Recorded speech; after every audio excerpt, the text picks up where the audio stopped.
ਜਦੋਂ ਅਸੀਂ ਕਹਿ ਦਿੰਦੇ ਹਾਂ ਕਿ ਮੇਰਾ ਪਿਤਾ ਗੁਰੂ ਗੋਬਿੰਦ ਸਿੰਘ ਮਹਾਰਾਜ ਹੈ, ਮੇਰੀ ਮਾਤਾ ਮਾਤਾ ਸਾਹਿਬ ਕੌਰ ਹੈ, ਗੁਰੂ ਮੇਰਾ ਇੱਕ ਆ ਗੁਰੂ ਗ੍ਰੰਥ ਸਾਹਿਬ ਮਹਾਰਾਜ ਸੱਚੇ ਪਾਤਸ਼ਾਹ। ਬਸ ਜਦੋਂ ਇਹ ਗੱਲ ਮੈਂ ਕਹਿ ਦਿੰਦੀ ਹਾਂ ਨਾ, ਉਸ ਤੋਂ ਬਾਅਦ ਇਸ ਦੇ ਵਿੱਚ ਕਿਸੇ ਤਰ੍ਹਾਂ ਦੀ ਕੋਈ ਮਿਲਾਵਟ ਜਿਹੜੀ ਆ ਉਹ ਬਰਦਾਸ਼ਤ ਨਹੀਂ ਹੈ। ਉਸ ਤੋਂ ਬਾਅਦ ਕੋਈ ਬੇਈਮਾਨੀ ਬਰਦਾਸ਼ਤ ਨਹੀਂ ਹੈ। ਐਸਾ ਰਾਜ ਜਿਹੜਾ ਤੁਸੀਂ ਸਥਾਪਿਤ ਕਰ ਸਕੇ, ਸਿੱਖ ਸਥਾਪਿਤ ਕਰ ਸਕੇ, ਜਿਹਦੀ ਅਜੇ ਤੱਕ ਕੋਈ ਮਿਸਾਲ ਨਹੀਂ, ਉਹਦੇ ਬਰਾਬਰ ਦਾ ਕੋਈ ਰਾਜ ਖੜਾ ਨਹੀਂ ਹੋਇਆ। ਸੋ ਗੁਰੂ ਮਹਾਰਾਜ ਵੱਲ ਮੂੰਹ ਕਰਕੇ ਉਹਨਾਂ ਨੂੰ ਬਾਦਸ਼ਾਹਤ ਵੀ ਮਿਲ ਗਈ। ਤੇ ਹੁਣ ਜਰਾ ਆਪ ਆਪਣੇ ਅੰਦਰ ਝਾਤੀ ਮਾਰ ਲਿਓ ਜੇ, ਜਿੰਨੇ ਵੀ ਪੱਗਾਂ ਵਾਲੇ ਜਾਂ ਚੁੰਨੀਆਂ ਵਾਲੀਆਂ ਮੇਰੀਆਂ ਭੈਣਾਂ, ਮੇਰੇ ਵੀਰ ਜਿਹੜੇ ਜਾਂ ਮੇਰੇ ਬਜ਼ੁਰਗ ਜਿਹੜੇ ਨੇ, ਉਹ ਕਿਸੇ ਇੱਕ ਪਰਟੀਕੂਲਰ ਬੰਦੇ ਦੇ ਪੈਰਾਂ 'ਚ ਡਿੱਗੇ ਪਏ ਨੇ ਨਾ, ਕਿਸੇ ਅਹੁਦਿਆਂ ਦੇ ਲਈ ਜਾਂ ਪੈਸਿਆਂ ਦੇ ਲਈ। ਉਹ ਝਾਤੀ ਮਾਰ ਕੇ ਦੇਖ ਲਓ ਕਿ ਜਦੋਂ ਦਾ ਅਸੀਂ ਗੁਰੂ ਤੋਂ ਪਿੱਠ ਕੀਤੀ ਹੈ, ਉਸ ਦਿਨ ਤੋਂ ਬਾਅਦ ਹੁਣ ਤੱਕ ਰੋਲੀ ਰਹੇ ਹੋ।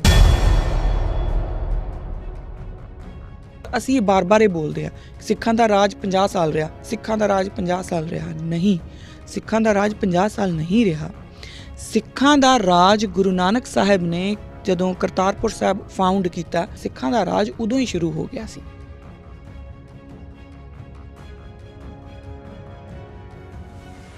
ਵਰਲਡਸ ਨੰਬਰ 1 ਸਿੱਖ ਮੀਡੀਆ ਅਕਾਲ ਚੈਨਲ ਦਾ ਸਿੱਖੀ ਤੇ ਆਧਾਰਿਤ ਬੇਹੱਦ ਹੀ ਹਰਮਨ ਪਿਆਰਾ ਪ੍ਰੋਗਰਾਮ ਕਿਰਦਾਰੇ ਖਾਲਸਾ ਅਕਾਲ ਚੈਨਲ ਦੇ ਨਾਲ ਹੁਣ ਪੋਡਕਾਸਟ ਦੇ ਹੋਰ networks Spotify, Google podcast, Amazon audible ਅਤੇ ਐਪਲ ਪੋਡਕਾਸਟ ਤੇ ਵੀ ਉਪਲਬਧ ਹੈ।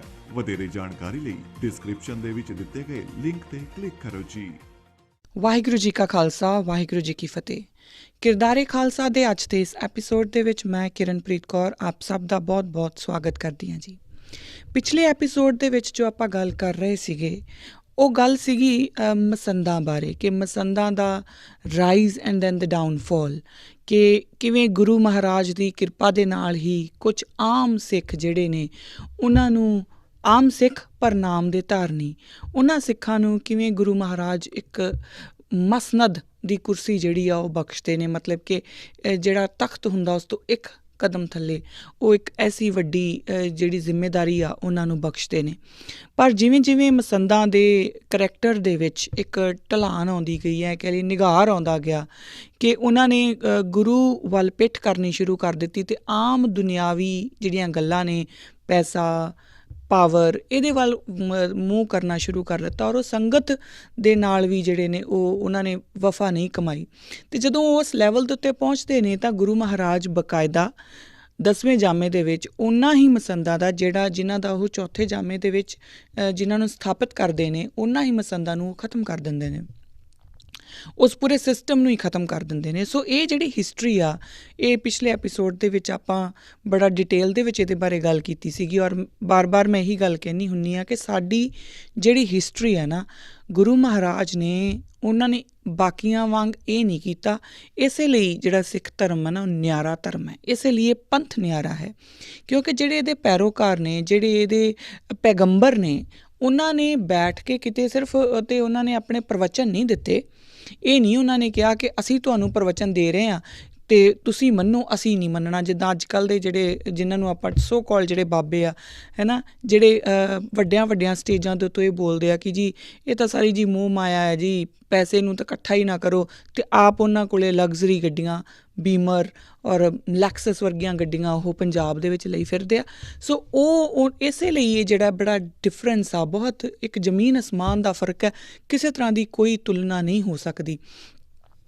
ਇੱਥੋਂ ਮੇਰੀ ਮੁਰਾਦ ਜਿਹੜੇ ਖਾਸ ਤੌਰ 'ਤੇ ਡੇਰਿਆਂ ਵਾਲਿਆਂ ਤੋਂ, ਹੈ ਨਾ, ਜਿੰਨੇ ਵੀ ਤਕਰੀਬਨ ਡੇਰੇ ਆ, ਜਿੰਨੇ ਲੋਕ ਵੀ ਜਿਹੜੇ ਡੇਰਿਆਂ 'ਚ ਜਾਂਦੇ, ਉਹ ਖੁਦ ਝਾਤੀ ਮਾਰ ਕੇ ਦੇਖਿਓ ਜੇ ਕਿ ਤੁਹਾਨੂੰ ਪ੍ਰਚਾਰਿਆ ਕੀ ਜਾਂਦਾ, ਤੁਹਾਡੇ ਅੱਗੇ ਪਰੋਸਿਆ ਕੀ ਜਾਂਦਾ, ਔਰ ਖੁਦ ਦੀ ਜਿਹੜੀ ਲਾਈਫ ਆ ਉਹ ਕਿੱਦਾਂ ਦੀ ਆ। ਸੋ ਗੱਲ ਇੱਥੇ ਆਉਂਦੀ ਆ ਕਿ ਗੁਰੂ ਮਹਾਰਾਜ ਨੇ ਸਾਨੂੰ ਸਿਰਫ ਪ੍ਰਚਾਰ ਕਰਕੇ ਨਹੀਂ ਦੱਸਿਆ, ਉਹਨਾਂ ਨੇ ਸਿਰਫ ਇੱਕ ਪ੍ਰਵਚਨ ਨਹੀਂ ਕੀਤੇ ਸਾਨੂੰ, ਬਕਾਇਦਾ ਉਹਨਾਂ ਨੇ ਆਪਣੀ ਲਾਈਫ ਦੇ ਵਿੱਚ ਉਹ ਚੀਜ਼ਾਂ ਜੀ ਕੇ ਸਾਨੂੰ ਦਿਖਾਈਆਂ ਨੇ, ਔਰ ਉਹਨਾਂ ਨੂੰ ਪ੍ਰੈਕਟੀਕਲ ਕਰਕੇ ਸਾਨੂੰ ਦੱਸਿਆ ਕਿ ਤੁਸੀਂ ਆਹ ਕੰਮ ਕਰੋਗੇ ਤੁਹਾਨੂੰ ਆਹ ਮੁਸ਼ਕਿਲ ਆਊਗੀ, ਇਸ ਮੁਸ਼ਕਿਲ 'ਚੋਂ ਨਿਕਲਣ ਦਾ ਤਰੀਕਾ ਇਹ ਆ। ਬਕਾਇਦਾ ਉਹਨਾਂ ਨੇ ਸਾਨੂੰ ਜੇ ਹਰ ਇੱਕ ਲੈਵਲ ਦੇ ਉੱਪਰ ਅਗਰ ਆਪਾਂ ਦੇਖੀਏ ਕਿ ਜੇ ਸਾਡੇ ਬੱਚੇ ਜਿਹੜੇ ਆ ਉਹ ਜੇ ਸਿੱਖੀ ਨੂੰ ਨਹੀਂ ਅਪਣਾਉਂਦੇ, ਸਾਨੂੰ ਕਿਸ ਤਰੀਕੇ ਦਾ ਰਸਤਾ ਅਪਣਾਉਣਾ ਚਾਹੀਦਾ, ਉਹ ਸਾਨੂੰ ਗੁਰੂ ਨਾਨਕ ਪਾਤਸ਼ਾਹ ਦੱਸਦੇ ਨੇ। ਹਰ ਇੱਕ ਚੀਜ਼ ਜਿਹੜੀ ਉਹ ਪਰਟੀਕੂਲਰ ਲੈਵਲ ਦੇ ਉੱਤੇ ਜਾ ਕੇ ਉਹਨਾਂ ਨੇ ਬੜੇ ਸੂਖਸ਼ਮ ਲੈਵਲ ਦੇ ਉੱਤੇ ਜਾ ਕੇ ਉਹਨੂੰ ਜੀ ਕੇ ਪ੍ਰੈਕਟੀਕਲ ਕਰਕੇ ਸਾਨੂੰ ਦਿਖਾਇਆ। ਅਦਰਵਾਈਜ਼ ਉਹ ਸਰਬ ਕਲਾ ਸਮਰੱਥ ਸੀ, ਉਹ ਸਾਰਾ ਕੁਝ ਕਰ ਸਕਦੇ ਸੀਗੇ। ਪਰ ਉਹਨਾਂ ਨੇ ਜਿਸ ਤਰੀਕੇ ਦੀਆਂ ਉਦਾਹਰਨਾਂ ਸਾਡੇ ਅੱਗੇ ਰੱਖੀਆਂ, ਉਹ ਇੱਕ ਡਾਇਰੀ ਆ ਸਾਡੇ ਕੋਲ, ਸਾਡਾ ਇਤਿਹਾਸ ਸਾਡੇ ਕੋਲ ਇੱਕ ਟੂ ਡੂ ਲਿਸਟ ਆ, ਇੱਕ ਡਾਇਰੀ ਆ ਸਾਡੇ ਕੋਲ, ਜਿਹਦੇ ਵਿੱਚ ਸਾਨੂੰ ਕੱਲੀ ਕੱਲੀ ਚੀਜ਼ ਮੈਨੇਜ ਕਰਨ ਦਾ ਤਰੀਕਾ ਦੱਸਿਆ ਗਿਆ। ਸੋ ਇਹ ਜਿਹੜਾ ਮਸੰਦਾਂ ਵਾਲਾ ਇਤਿਹਾਸ ਹੈ ਨਾ, ਇਹਦੇ ਵਿੱਚੋਂ ਵੀ ਮੈਂ ਪਿਛਲੀ ਐਪੀਸੋਡ ਦੇ ਵਿੱਚ ਇਸੇ ਗੱਲ ਦੇ ਉੱਤੇ ਪੂਰਾ ਐਪੀਸੋਡ ਲਾਇਆ ਸੀਗਾ ਕਿ ਇਹ ਸਾਨੂੰ ਇਹ ਦੱਸਦਾ ਆ ਕਿ ਕਿਸੇ ਤਰ੍ਹਾਂ ਦੀ ਵੀ ਕੋਈ ਵੀ ਸਥਾਪਨਾ ਜਿਹੜੀ ਹੈ, ਜੋ ਜਥੇਬੰਦੀ ਹੈ ਜਾਂ ਕਿਸੇ ਤਰ੍ਹਾਂ ਦਾ ਕੋਈ ਵਿਚਾਰਧਾਰਾ, ਉਹ ਗਲਤ ਨਹੀਂ ਹੁੰਦੀ। ਗਲਤ ਹੁੰਦੇ ਆ ਉਸ ਦੇ ਵਿੱਚ ਕੰਮ ਕਰਨ ਵਾਲੇ ਲੋਕ। ਹੁਣ ਮਸੰਦ ਤਾਂ ਜਿਹੜੇ ਆ ਉਹ ਚੌਥੇ ਪਾਤਸ਼ਾਹ ਦੇ ਸਮੇਂ ਤੋਂ ਹੀ ਸ਼ੁਰੂ ਹੋ ਗਏ ਸੀ। ਸੋ ਉਹ ਇੱਕ ਪੀੜ੍ਹੀ, ਦੋ ਪੀੜ੍ਹੀ ਉਹਨਾਂ ਨੇ ਕਿੰਨਾ ਵਧੀਆ ਵੀ ਕੰਮ ਕੀਤਾ ਹੋਊਗਾ, ਪਰ ਜਦੋਂ ਉਹਨਾਂ ਦੀਆਂ ਪਰੇਸ਼ਾਨੀਆਂ, ਜਦੋਂ ਉਹਨਾਂ ਦੀਆਂ ਮੁਸ਼ਕਿਲਾਂ ਜਾਂ ਉਹ ਜੋ ਮੁਸ਼ਕਿਲਾਂ ਪਾ ਰਹੇ ਸੀ, ਜਦੋਂ ਉਹਨਾਂ ਦੀਆਂ ਕੰਪਲੇਂਟਸ ਜਾਣ ਲੱਗ ਗਈਆਂ, ਤਾਂ ਫਿਰ ਗੁਰੂ ਕੀ ਕਰਦਾ, ਔਰ ਉਹ ਕਿੰਨਾ ਚਿਰ ਬਰਦਾਸ਼ਤ ਵੀ ਕਰਦੇ ਨੇ। ਗੁਰੂ ਮਹਾਰਾਜ ਉਹਨਾਂ ਨੂੰ ਤਾੜਨਾ ਵੀ ਕਰਦੇ ਨੇ ਕਿ ਤੁਸੀਂ ਇਹ ਨਹੀਂ ਕਰਨਾ, ਨਹੀਂ ਕਰਨਾ, ਨਹੀਂ ਕਰਨਾ। ਪਰ ਜਦੋਂ ਕਹਿੰਦੇ ਆ ਨਾ ਕਿ ਜਦੋਂ ਉਹਨਾਂ ਨੇ ਇਹ ਡਿਸਾਈਡ ਕਰ ਲਿਆ ਕਿ ਸਾਡੀ ਪਿੱਠ ਗੁਰੂ ਵੱਲ ਹੈ, ਅਤੇ ਫਿਰ ਉਸ ਸਮੇਂ ਜਦੋਂ ਗੁਰੂ ਵੱਲ ਪਿੱਠ ਹੋ ਗਈ ਤਾਂ ਫਿਰ ਸਾਰਾ ਕੁਛ ਹੀ ਖਤਮ। ਤਾਂ ਇਹ ਗੱਲ ਜਿਹੜੀ ਹੈ ਸਾਨੂੰ ਆਪਣੇ ਇਤਿਹਾਸ ਤੋਂ ਸਮਝਣੀ ਚਾਹੀਦੀ ਹੈ। ਸਾਡੀਆਂ ਜਿਹੜੀਆਂ ਹੋਰ ਜਿਹੜੇ ਔਰਗਨਾਈਜੇਸ਼ਨਸ ਨੇ, ਉਹਨਾਂ ਨੂੰ ਵੀ ਇਹ ਗੱਲ ਸਮਝਣੀ ਚਾਹੀਦੀ ਆ, ਔਰ ਇਹ ਫੈਸਲਾ ਕਰਨਾ ਚਾਹੀਦਾ ਕਿ ਉਹਨਾਂ ਨੇ ਮੂੰਹ ਕਿਹਦੇ ਵੱਲ ਕਰਨਾ। ਉਹਨਾਂ ਦਾ ਮੂੰਹ ਗੁਰੂ ਵੱਲ ਹੋਣਾ ਕਿ ਉਹਨਾਂ ਦਾ ਮੂੰਹ ਜਿਹੜੀ ਦੁਨਿਆਵੀ ਰਾਜਸੀ ਸੱਤਾ ਹੈ ਉਹਦੇ ਵੱਲ ਹੋਣਾ, ਇਹ ਉਹਨਾਂ ਨੇ ਵੇਖਣਾ। ਅਤੇ ਇੱਕ ਗੱਲ ਦਾ ਇਹ ਫਿਰ ਮੈਂ ਦੁਬਾਰਾ ਬੋਲਦੇ ਹਾਂ, ਪਿਛਲੇ ਐਪੀਸੋਡ ਵਿੱਚ ਵੀ ਬੋਲੀ ਸੀ, ਇਸ ਐਪੀਸੋਡ ਵਿੱਚ ਵੀ ਬੋਲੀ ਸੀ ਕਿ ਸਿੱਖ ਹੋ ਕੇ, ਜੇ ਤੁਸੀਂ ਸਿੱਖ ਨਹੀਂ ਆ ਤੁਹਾਡੀ ਮਰਜ਼ੀ ਆ, ਕਿਉਂਕਿ ਫਿਰ ਕਿਸੇ ਨੂੰ ਕੋਈ ਪ੍ਰੋਬਲਮ ਨਹੀਂ, ਤੁਸੀਂ ਜਿੱਧਰ ਮਰਜ਼ੀ ਵੇਖੋ। ਪਰ ਜੇ ਤੁਸੀਂ ਸਿੱਖ ਰਹਿ ਕੇ ਆਪਣੇ ਸਿਰ 'ਤੇ ਦਸਤਾਰ ਵੀ ਸਜਾ ਕੇ ਔਰ ਬਾਕਾਇਦਾ ਤੁਸੀਂ ਅੰਮ੍ਰਿਤ ਛਕ ਕੇ, ਜੇ ਤੁਸੀਂ ਕੁਕਰਮ ਕਰਦੇ ਆ ਕਿਸੇ ਤਰ੍ਹਾਂ ਦੇ ਵੀ, ਜੇ ਤੁਸੀਂ ਸੰਗਤ ਦੇ ਹਿਰਦੇ ਨੂੰ ਠੇਸ ਪਹੁੰਚਾਉਂਦੇ ਆ, ਯਾਦ ਰੱਖਿਓ ਜੇ ਕਿ ਸੰਗਤ ਦੀ ਜਿਹੜੀ ਅਰਦਾਸ ਹੈ ਉਹ ਗੁਰੂ ਕੋਲ ਹੈ, ਸੰਗਤ ਦੀ ਫਰਿਆਦ ਗੁਰੂ ਕੋਲ ਹੈ। ਔਰ ਇੱਦਾਂ ਕਦੀ ਹੋਇਆ ਹੀ ਨਹੀਂ ਅਤੇ ਨਾ ਹੋਣਾ ਕਿ ਗੁਰੂ ਆਪਣੇ ਦਰ 'ਤੇ ਆਈ ਸੰਗਤ ਨੂੰ ਖਾਲੀ ਮੋੜ ਦੇ। ਉਹ ਅਰਦਾਸ ਜਿਹੜੀ ਆ ਉਹ ਦਰਗਾਹੇ ਕਬੂਲ ਹੋਣੀ ਆ, ਔਰ ਜਿਹੜੀ ਦਰਗਾਹੇ ਕਬੂਲ ਹੋਣੀ ਆ ਅਤੇ ਫਿਰ ਉਹਦਾ ਹੱਲ ਨਿਕਲਣਾ ਹੀ ਨਿਕਲਣਾ। ਇਸ ਕਰਕੇ ਜੋ ਅਸੀਂ ਸੋਚਦੇ ਹਾਂ ਨਾ ਕਿ ਇਹ ਪਾਪ ਤਾਂ ਮੈਂ ਹੀ ਕਰ ਰਿਹਾ, ਕਿਹੜਾ ਕੋਈ ਦੇਖ ਰਿਹਾ ਹੈ ਨਾ, ਇਹ ਆਪਾਂ ਭੁੱਲ ਜਾਂਦੇ ਹਾਂ ਕਿ ਗੁਰੂ ਸਾਨੂੰ ਹਮੇਸ਼ਾ ਅੰਗ ਸੰਗ ਰਹਿ ਕੇ ਦੇਖ ਰਿਹਾ ਹੈ ਨਾ। ਇਹ ਢੋਂਗ ਨਹੀਂ ਹੈ, ਅਰਦਾਸ ਕੋਈ ਢੋਂਗ ਨਹੀਂ ਆ ਕਿ ਜਿਹੜਾ ਤੁਸੀਂ ਖੜੇ ਵੀ ਹੋ ਜਾਂਦੇ, ਅਰਦਾਸ ਕਰ ਵੀ ਲੈਂਦੇ ਆ, ਫਿਰ ਪਖੰਡ ਜਿਹਾ ਵੀ ਕਰ ਦਿੰਦੇ ਕਿ ਅਸੀਂ ਗੁਰੂ ਸਾਹਿਬਾਨਾਂ ਦੇ ਜਿਹੜੇ ਹੈਗੇ ਆ ਉਹ ਆਸ਼ੀਰਵਾਦ ਲੈਣ ਆਏ ਸੀਗੇ, ਅਤੇ ਉਸ ਤੋਂ ਬਾਅਦ ਜਾ ਕੇ ਅਤੇ ਫਿਰ ਉਹਨਾਂ ਹੀ ਲੋਕਾਂ ਦੇ ਪੈਰਾਂ 'ਚ ਬਹਿ ਜਾਣਾ ਕਿ ਜਿਹੜੇ ਗੁਰੂਆਂ ਨੂੰ ਹੀ ਬੁਰਾ ਬੋਲਦੇ ਨੇ, ਉਹਨਾਂ ਲੋਕਾਂ ਦੇ ਨਾਲ ਹੀ ਗੱਠਜੋੜ ਕਰ ਲੈਣਾ ਜਿਹੜੇ 24 ਘੰਟੇ ਗੁਰੂ ਮਹਾਰਾਜ ਨੂੰ ਭੱਦੀ ਸ਼ਬਦਾਵਲੀ ਦੇ ਨਾਲ ਉਹਨਾਂ ਨੂੰ ਸੰਬੋਧਨ ਕਰਦੇ ਨੇ। ਸੋ ਇਹੋ ਜਿਹੀਆਂ ਜਿਹੜੀਆਂ ਗੱਲਾਂ ਨੇ ਨਾ, ਇਹ ਆਪਾਂ ਆਪਣੇ ਆਪ ਨੂੰ ਸਮਝ ਕੇ ਵੇਖੀਏ ਕਿ ਜਿੰਨੀਆਂ ਵੀ ਚਲਾਕੀਆਂ, ਜਿੰਨੇ ਵੀ ਪਖੰਡ, ਉਹ ਅਸੀਂ ਬਾਹਰ ਤੱਕ ਤਾਂ ਕਰ ਸਕਦੇ ਹਾਂ, ਪਰ ਗੁਰੂ ਮਹਾਰਾਜ ਦੀ ਹਜ਼ੂਰੀ ਹੁਣ ਉਹਨਾਂ ਦੀ ਹੈ ਕਿੱਥੇ? ਉਹ ਹਰ ਜਗ੍ਹਾ 'ਤੇ ਹੈ ਨੇ। ਜਿੱਥੇ ਪੰਜ ਸਿੰਘ ਹੈ ਉੱਥੇ ਖਾਲਸਾ ਹੈ, ਔਰ ਜਿੱਥੇ ਖਾਲਸਾ ਹੈ ਉੱਥੇ ਬਾਕਾਇਦਾ ਗੁਰੂ ਗੋਬਿੰਦ ਸਿੰਘ ਮਹਾਰਾਜ ਨਾਲ ਨੇ। ਸੋ ਆਪਾਂ ਇਹ ਦੇਖ ਲਈਏ ਕਿ ਅਸੀਂ ਮੂੰਹ ਕਿੱਧਰ ਕਰਨਾ। ਖੈਰ, ਜਿਹੜੀ ਪਿਛਲਾ ਐਪੀਸੋਡ ਸੀਗਾ ਉਹਦੇ ਵਿੱਚ ਹਜੇ ਮੈਂ ਕਹਿ ਕੇ ਗਈ ਸੀਗੀ, ਔਰ ਜਿੱਦਾਂ ਨਾ ਮਹਾਰਾਜ ਵੀ ਆਪ ਦੇ ਦਿੰਦੇ ਨੇ ਕਿ ਇਹ ਵੀ ਤੁਹਾਡੀ ਗੱਲ ਦਾ ਜਿਹੜਾ ਪ੍ਰਮਾਣ ਵੀ ਨਾਲ ਦੇ ਦਿੰਦੇ ਨੇ। ਪਿਛਲੇ ਐਪੀਸੋਡ ਦੇ ਬਾਅਦ ਮੈਨੂੰ ਇੱਕ ਖਬਰ ਵੀ ਮਿਲਦੀ ਆ ਕਿ ਭਾਈ ਕ੍ਰਿਸ਼ਨ ਭਗਵਾਨ ਜੀ ਜਿਹੜੇ ਨੇ ਔਰ ਭਾਈ ਗੁਰਪ੍ਰੀਤ ਸਿੰਘ ਜਿਹੜੇ ਬਹਿਬਲ ਕਲਾਂ ਗੋਲੀਕਾਂਡ ਦੇ ਵਿੱਚ ਸ਼ਹੀਦ ਕਰ ਦਿੱਤੇ ਗਏ ਸੀ, ਉਹਨਾਂ ਦੀ 7 ਸਾਲ ਦੇ ਬਾਅਦ ਉਹਨਾਂ ਦੀ ਜਿਹੜੀ ਤਸਵੀਰ ਹੈ ਉਹ ਸਿੱਖ ਅਜਾਇਬ ਘਰ ਦੇ ਵਿੱਚ ਦਰਬਾਰ ਸਾਹਿਬ ਲੱਗਦੀ ਹੈ। ਹੁਣ ਇਸ ਨੂੰ ਜਰਾ ਸਮਝ ਕੇ ਵੇਖੀਏ ਜੇ ਆਪਾਂ, ਅਤੇ ਇਹੀ ਗੱਲ ਮੈਂ ਪਿਛਲੇ ਐਪੀਸੋਡ ਵਿੱਚ ਕਹੀ ਸੀ ਨਾ ਕਿ ਜਿਸ ਦਾ ਮੂੰਹ ਔਰ ਗੁਰੂ ਵੱਲ ਹੋਊਗਾ, ਔਰ ਜਿੰਨਾ ਚਿਰ ਗੁਰੂ ਵੱਲ ਹੋਊਗਾ ਓਨਾ ਚਿਰ ਉਹਨੂੰ ਹਰ ਤਰ੍ਹਾਂ ਦੀ ਜਿਹੜੀ ਇੱਜ਼ਤ ਮਾਣ ਉਹ ਗੁਰੂ ਘਰ ਆਪ ਬਖਸ਼ਦਾ ਰਹੂਗਾ। ਜਦੋਂ ਅਸੀਂ ਗੁਰੂ ਵੱਲ ਪਿੱਠ ਕਰ ਲਾਂਗੇ, ਔਰ ਜੋ ਵੀ ਗੁਰੂ ਵੱਲ ਪਿੱਠ ਕਰ ਲਊਗਾ ਉਸ ਨੂੰ ਤਿਰਸਕਾਰ ਦਾ ਸਾਹਮਣਾ ਕਰਨਾ ਪੈਣਾ। ਉਹਦਾ ਕਾਰਨ ਪਤਾ ਕੀ ਆ? ਦੇਖੋ, ਇੱਕ ਤਾਂ ਬੱਚਾ ਐਸਾ ਹੈ ਕਿ ਜਿਹਦਾ ਬਾਪ ਹੈ ਹੀ ਨਹੀਂ, ਤਾਂ ਉਹਨੂੰ ਕਹਿੰਦੇ ਅਨਾਥ ਆ, ਹੈ ਨਾ। ਜਿਹੜਾ ਇੱਕ ਬਾਪ ਦਾ ਹੋ ਕੇ ਉਸ ਤੋਂ ਬਾਅਦ ਕਿਸੇ ਹੋਰ ਨੂੰ ਪਿਓ ਕਹਿਣ ਲੱਗ ਜੇ, ਉਹਨੂੰ ਕੀ ਕਹਿੰਦੇ ਤੁਸੀਂ ਆਪ ਜਾਣਦੇ ਆ। ਅਤੇ ਉਹੋ ਜਿਹੇ ਬੱਚਿਆਂ ਦੀ ਫਿਰ ਕੋਈ ਬਾਂਹ ਨਹੀਂ ਫੜਦਾ ਹੁੰਦਾ, ਹੈ ਨਾ। ਜੇ ਮੈਂ ਹੀ ਹਾਂ, ਮੈਂ ਆਪਣੇ ਪਾਪਾ ਨੂੰ ਛੱਡ ਕੇ ਗਵਾਂਢੀਆਂ ਦੇ ਘਰੋਂ ਰੋਟੀ ਮੰਗਣੀ ਸ਼ੁਰੂ ਕਰਦਾ, ਕਿੰਨੇ ਕੁ ਦਿਨ ਟੁੱਕੜ ਪਾਉਣਗੇ ਮੈਨੂੰ ਉਹ? 1 ਦਿਨ, 2 ਦਿਨ, 3 ਦਿਨ, ਕਿੰਨੇ ਕੁ ਦਿਨ? ਫਾਈਨਲੀ ਤਾਂ ਗੱਲ ਉੱਥੇ ਹੀ ਨਿਬੜਨੀ ਹੈ ਨਾ ਕਿ ਮੈਨੂੰ ਮੇਰੇ ਬਾਪ ਕੋਲ ਹੀ ਆਉਣਾ ਪੈਣਾ, ਹੈ ਨਾ। ਸੋ ਇਹ ਇਸ ਕਰਕੇ ਜਦੋਂ ਅਸੀਂ ਸਿੱਖ ਹੁੰਦੇ ਆ ਨਾ, ਜਦੋਂ ਅਸੀਂ ਕਹਿ ਦਿੰਦੇ ਆ ਕਿ ਮੇਰਾ ਪਿਤਾ ਗੁਰੂ ਗੋਬਿੰਦ ਸਿੰਘ ਮਹਾਰਾਜ ਹੈ, ਮੇਰੀ ਮਾਤਾ ਮਾਤਾ ਸਾਹਿਬ ਕੌਰ ਹੈ, ਗੁਰੂ ਮੇਰਾ ਇੱਕ ਆ ਗੁਰੂ ਗ੍ਰੰਥ ਸਾਹਿਬ ਮਹਾਰਾਜ ਸੱਚੇ ਪਾਤਸ਼ਾਹ, ਬਸ ਜਦੋਂ ਇਹ ਗੱਲ ਮੈਂ ਕਹਿ ਦਿੰਦੀ ਆ ਨਾ, ਉਸ ਤੋਂ ਬਾਅਦ ਇਸ ਦੇ ਵਿੱਚ ਕਿਸੇ ਤਰ੍ਹਾਂ ਦੀ ਕੋਈ ਮਿਲਾਵਟ ਜਿਹੜੀ ਆ ਉਹ ਬਰਦਾਸ਼ਤ ਨਹੀਂ ਆ। ਉਸ ਤੋਂ ਬਾਅਦ ਕੋਈ ਬੇਈਮਾਨੀ ਜਿਹੜੀ ਆ ਉਹ ਬਰਦਾਸ਼ਤ ਨਹੀਂ ਆ। ਅਤੇ ਜਦੋਂ ਉਸ ਤੋਂ ਬਾਅਦ ਆਪਾਂ ਬੇਈਮਾਨੀ ਕਰਦੇ ਹਾਂ ਤਾਂ ਫਿਰ ਉਹ ਰੁਲਣ ਵਾਲੀ ਗੱਲ ਹੋਣੀ ਆ, ਹੈ ਨਾ। ਬਕਾਇਦਾ ਗੁਰਬਾਣੀ ਆਪ ਕਹਿੰਦੀ ਆ ਕਿ ਵੈਰ ਕਰੇ ਨਿਰਵੈਰ ਨਾਲ ਧਰਮ ਨਿਆਏ ਪਚੰਦੇ, ਜੋ ਸੰਤ ਸਰਾਪਿਆ ਸੇ ਫਿਰੇ ਪਵੰਦੇ, ਪੇੜ ਮੰਡਾਹੂੰ ਕੱਟਿਆ ਤਿਸ ਡਾਲ ਸੁਕੰਦੇ। ਕਿ ਜਿਹੜਾ ਨਿਰਵੈਰ ਬੰਦੇ ਨਾਲ ਵੈਰ ਕਮਾਊਗਾ, ਹੈ ਨਾ, ਅਤੇ ਉਹਨੂੰ ਉਹ ਧਰਮ ਦੇ ਨਿਆਂ ਦੇ ਵਿੱਚ ਕਦੀ ਨਹੀਂ ਜਿੱਤ ਸਕਦਾ ਉਹ। ਔਰ ਜਿਹੜਾ ਸੰਤਾਂ ਦੇ ਵੱਲੋਂ, ਹੁਣ ਜਿਹੜੇ ਲੋਕ ਦੇਖੋ, ਅਸੀਂ ਆਪਣੇ ਘਰਾਂ ਦੇ ਵਿੱਚ ਬੈਠ ਕੇ ਆਪਣੇ ਭੈਣ ਭਰਾ ਦੇ ਲਈ ਨਹੀਂ ਲੜਦੇ, ਅਤੇ ਜਿਹੜੇ ਲੋਕ ਕਿਸੇ ਦੇ ਲਈ ਲੜਨਾ ਸ਼ੁਰੂ ਕਰ ਦਿੰਦੇ ਨੇ। ਖੈਰ ਬਹਿਬਲ ਕਲਾਂ ਗੋਲੀਕਾਂਡ ਦੀ ਗੱਲ ਤਾਂ ਇਹ ਸੀ ਕਿ ਸਾਡੇ ਗੁਰੂ ਦਾ ਮਸਲਾ ਸੀ, ਅਤੇ ਜਿਹੜੇ ਲੋਕ ਇਸ ਤਰੀਕੇ ਨਾਲ ਕਿਸੇ ਹੋਰ, ਜਾਂ ਕਹਿ ਲਈਏ ਕਿ ਕਿਉਂਕਿ ਜਿੱਥੇ ਵੀ ਕੋਈ ਪ੍ਰੋਬਲਮ ਪੈਂਦੀ ਆ ਸਿੱਖ ਅੱਗੇ ਹੁੰਦੇ ਆ, ਤਾਂ ਉਹ ਜਿਹੜੇ ਅੱਗੇ ਹੁੰਦੇ ਆ ਨਾ, ਉਹ ਸੰਤਾਂ ਦੇ ਵਰਗੀ ਉਹਨਾਂ ਦੀ ਰੂਹ ਹੁੰਦੀ ਆ। ਕਿਉਂਕਿ ਕਿਸੇ ਲਈ ਲੜ ਪੈਣਾ ਬਹੁਤ ਵੱਡੀ ਗੱਲ ਆ, ਕਿਸੇ ਲਈ ਲੜ ਮਰਨਾ ਬਹੁਤ ਵੱਡੀ ਗੱਲ ਹੈ। ਸੋ ਜਿਹੜੇ ਸੰਤ ਰੂਹਾਂ ਦੇ ਉੱਤੇ ਵੀ ਜਿਹੜੇ ਚੋਟ ਕਰਦੇ ਨੇ, ਉਹਨਾਂ ਦੀ ਕਿਤੇ ਨਾ ਕਿਤੇ ਤੇ ਫਿਰ ਉਹਨਾਂ ਨੂੰ ਭੁਗਤਾਨ ਕਰਨਾ ਹੀ ਪੈਣਾ ਨਾ। ਅਤੇ ਅਗਲੀ ਗੱਲ ਜਿਹੜੀ ਮਹਾਰਾਜ ਆਪ ਬਾਣੀ 'ਚ ਕਹਿੰਦੇ ਨੇ ਕਿ ਜਿਹੜਾ ਦਰਖਤ ਹੈ, ਜਦੋਂ ਉਹ ਜੜ੍ਹਾਂ ਤੋਂ ਕੱਟਿਆ ਜਾਵੇ ਨਾ, ਅਤੇ ਉਹਦੀਆਂ ਜਿਹੜੀਆਂ ਸ਼ਾਖਾਵਾਂ, ਪੱਤੇ, ਉਹ ਸਾਰੇ ਆਪੇ ਸੁੱਕ ਜਾਂਦੇ ਆ। ਹੁਣ ਇਹ ਆਪਾਂ ਦੇਖ ਲਈਏ, ਕਿਉਂਕਿ ਸਾਡੀ ਜੜ੍ਹ ਜਿਹੜੀ ਹੈ ਨਾ ਉਹ ਸਿੱਖੀ ਹੈ, ਸਾਡੀ ਜੜ੍ਹ ਗੁਰੂ ਨਾਨਕ ਦੇ ਘਰ ਦੇ ਵਿੱਚ ਹੈ। ਜਦ ਤੱਕ ਸਾਡੀ ਜੜ੍ਹ ਹਰੀ ਹੈ, ਉਤਲੇ ਜਿਹੜੇ ਪੇੜ ਪੌਦੇ, ਜਿਹੜੀਆਂ ਟਾਹਣੀਆਂ ਟੂਹਣੀਆਂ ਦੇ ਰੂਪ ਦੇ ਵਿੱਚ ਆਪਾਂ ਹੈਗੇ ਆ ਨਾ, ਆਪਾਂ ਜੀਂਦੇ ਵੀ ਰਵਾਂਗੇ। ਔਰ ਸਰੀਰਕ ਮੌਤ ਜਿਹੜੀ ਉਹਦੀ ਕੋਈ ਗੱਲ ਨਹੀਂ ਹੁੰਦੀ, ਮਰਨਾ ਸਭ ਨੇ ਆ, ਪਰ ਉਹ ਸਾਡੀ ਜਿਹੜੀ ਹੋਂਦ ਆ ਉਹ ਬਰਕਰਾਰ ਰਹੂਗੀ। ਜਿਸ ਦਿਨ ਅਸੀਂ ਇੱਥੋਂ ਜਿਸ ਦਿਨ ਅਸੀਂ ਆਪਣੀਆਂ ਔਰ ਸਾਡੀਆਂ ਜੜ੍ਹਾਂ ਨੂੰ ਅਸੀਂ ਆਪ ਤੇਜ਼ਾਬ ਦੇਣਾ ਸ਼ੁਰੂ ਕਰਤਾ, ਜੋ ਅਸੀਂ ਕਰ ਰਹੇ ਹਾਂ ਬਾਰ-ਬਾਰ, ਹੈ ਨਾ। ਗੁਰੂ ਮਹਾਰਾਜ ਦੀ ਸਿੱਖੀ ਤੋਂ ਮੁਨਕਰ ਹੋ ਕੇ ਬਕਾਇਦਾ ਸਿੱਖ ਰੂਪ ਧਾਰਨ ਕਰਕੇ ਅਸੀਂ ਬਕਾਇਦਾ ਗੁਰੂ ਮਹਾਰਾਜ ਦੀਆਂ ਸਿੱਖਿਆਵਾਂ ਤੋਂ ਉਲਟ ਚੱਲਦੇ ਪਏ ਹਾਂ, ਚੰਦ ਜਿਹੜੇ ਰਾਜਸੀ ਪਾਰਟੀਆਂ ਨਾ ਉਹਨਾਂ ਨੂੰ ਖੁਸ਼ ਕਰਨ ਦੇ ਲਈ। ਅਤੇ ਯਾਦ ਰੱਖ ਲਈਏ ਕਿ ਜਿਸ ਦਿਨ ਜੜ੍ਹਾਂ ਸੁੱਕੀਆਂ ਅਤੇ ਟਾਹਣੀਆਂ ਆਪਾਂ ਵੀ ਜਿਹੜੀਆਂ ਹਰੀਆਂ ਨਹੀਂ ਹੋਣੀਆਂ, ਆਪਾਂ ਵੀ ਸੁੱਕ ਕੇ ਆਪਾਂ ਵੀ ਝੜਨਾ ਹੀ ਝੜਨਾ। ਪੱਤੇ ਕਿਉਂਕਿ ਅਸੀਂ ਜੜ੍ਹਾਂ ਨਹੀਂ ਹੈਗੇ, ਅਸੀਂ ਸਿਰਫ ਪੱਤੇ ਟਾਹਣੀਆਂ ਆ। ਸੋ ਇਸ ਕਰਕੇ ਥੋੜ੍ਹੇ ਜਿਹੇ ਸੁਹਿਰਦ ਹੋਈਏ, ਥੋੜ੍ਹੇ ਜਿਹੇ ਆਪਣੇ ਅੰਦਰ ਝਾਤੀ ਮਾਰੀਏ। ਜੇ ਕਿਤੇ ਕੋਈ ਮਾੜੀ ਮੋਟੀ ਵੀ ਜ਼ਮੀਰ ਜਾਗਦੀ ਹੈ ਜਾਂ ਹੈ, ਆਪਣੇ ਬੱਚਿਆਂ ਦੇ ਮੂੰਹ ਵੱਲ ਹੀ ਵੇਖ ਲਿਆ ਕਰੋ, ਕਿਉਂਕਿ ਕੱਲ੍ਹ ਨੂੰ ਜਦੋਂ ਉਹਨਾਂ ਨੇ ਵੱਡੇ ਹੋਣਾ ਨਾ, ਅਤੇ ਤੁਸੀਂ ਅੱਜ ਉਹਨਾਂ ਨੂੰ 1 ਕਰੋੜ 2 ਕਰੋੜ ਰੁਪਈਆ ਕਮਾ ਕੇ ਦੇ ਦਿਓਗੇ, ਉਹਨਾਂ ਨੇ ਉਹ ਖਾ ਕੇ ਗੁਜ਼ਾਰਾ ਨਹੀਂ ਕਰਨਾ।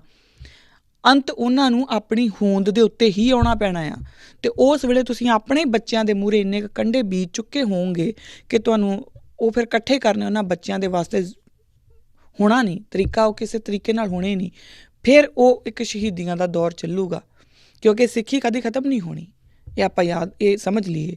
ਔਰ ਬੜੀਆਂ ਐਸੀਆਂ ਐਗਜ਼ਾਮਪਲਸ ਹੈਗੀਆਂ, ਜਿਹੜੇ ਬੜੇ ਕੱਟੜ ਕਾਮਰੇਡ, ਉਹਨਾਂ ਦੇ ਘਰਾਂ ਦੇ ਵਿੱਚੋਂ ਕਈ ਸਿੱਖ ਬੱਚੇ ਐਸੇ ਨਿਕਲੇ ਆ ਕਿ ਜਿਨ੍ਹਾਂ ਨੇ ਬਾਅਦ ਵਿੱਚ ਸ਼ਹੀਦੀਆਂ ਵੀ ਦਿੱਤੀਆਂ ਐਸੀਆਂ ਹੈਗੀਆਂ। ਔਰ ਅੱਜ ਵੀ ਹੈਗੇ ਜਿਹੜੇ ਲੜ ਰਹੇ ਆ, ਸਿੱਖੀ ਦੇ ਲਈ ਲੜ ਰਹੇ ਆ, ਸਿੱਖੀ ਦੇ ਬੂਟੇ ਨੂੰ ਬਕਾਇਦਾ ਜਿਹੜਾ ਹੋਰ ਵਧਾ ਫੈਲਾ ਰਹੇ ਆ। ਸੋ ਆਪਾਂ ਇਹ ਦੇਖ ਲਈਏ ਕਿ ਜਿੰਨੇ ਵੀ ਸਾਡੇ ਵਿੱਚੋਂ ਜਿਹਨੂੰ ਵੀ ਲੱਗਦਾ ਨਾ ਕਿ ਮੈਂ ਇੱਕ ਪਰਟੀਕੂਲਰ ਜਗ੍ਹਾ ਦੇ ਉੱਤੇ ਪਹੁੰਚ ਜਾ, ਮੇਰੇ ਕੋਲ ਆਹ ਪੋਸਟ ਹੋ ਜੇ, ਮੇਰੇ ਕੋਲ ਇੰਨੇ ਕੁ ਪੈਸੇ ਹੋ ਜਾਣ, ਸਮਝ ਲਈਏ ਆਪਾਂ ਆਪਣੇ ਅੰਦਰ ਝਾਤੀ ਮਾਰ ਕੇ ਕਿ ਕੱਲ੍ਹ ਨੂੰ ਸਾਡੇ ਬੱਚਿਆਂ ਦੇ ਲਈ ਅਸੀਂ ਕੀ ਖੜਾ ਕਰਕੇ ਜਾ ਰਹੇ ਹਾਂ, ਕਿਸ ਤਰ੍ਹਾਂ ਦੀਆਂ ਪਰੇਸ਼ਾਨੀਆਂ ਉਹਨਾਂ ਦੇ ਵਾਸਤੇ ਖੜੀਆਂ ਕਰਕੇ ਜਾ ਰਹੇ ਹਾਂ, ਇਹ ਆਪਾਂ ਸਮਝ ਲਈਏ।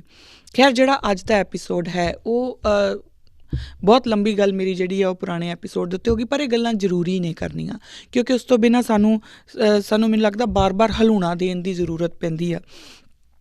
ਕਿਉਂਕਿ ਜਦ ਤੱਕ ਦੇਖੋ ਨਾ, ਸਾਡੇ ਕੋਲ ਇਤਿਹਾਸ ਦੇ ਵਿੱਚ ਹੀ ਇਹੋ ਜਿਹੀਆਂ ਉਦਾਹਰਨਾਂ ਹੈਗੀਆਂ। ਜਦੋਂ ਅਸੀਂ ਇਤਿਹਾਸ ਦੇ ਵਿੱਚ ਵੇਖਦੇ ਹਾਂ ਅਤੇ ਨਵਾਬੀਆਂ ਸਿੱਖਾਂ ਨੂੰ ਦਿੱਤੀਆਂ ਜਾ ਰਹੀਆਂ, ਤਾਂ ਉਹ ਜਦੋਂ ਉਹਨਾਂ ਕੋਲ ਨਵਾਬੀਆਂ ਲੈ ਕੇ ਆਉਂਦੇ, ਤਾਂ ਉਹ ਕਹਿੰਦੇ ਅਸੀਂ ਤੇਰੀ ਨਵਾਬੀ ਨਹੀਂ ਲੈਣੀ, ਤੂੰ ਕੌਣ ਹੁੰਦਾ ਸਾਨੂੰ ਨਵਾਬੀ ਦੇਣ ਵਾਲਾ। ਅਸੀਂ ਬਾਦਸ਼ਾਹਤ ਆਪਣੇ ਗੁਰੂ ਕੋ ਮੰਗਣੀ ਆ, ਔਰ ਸਾਡੇ ਗੁਰੂ ਨੇ ਦੇਣੀ ਆ, ਔਰ ਗੁਰੂ ਨੇ ਬਕਾਇਦਾ ਬਾਦਸ਼ਾਹਤ ਦਿੱਤੀ।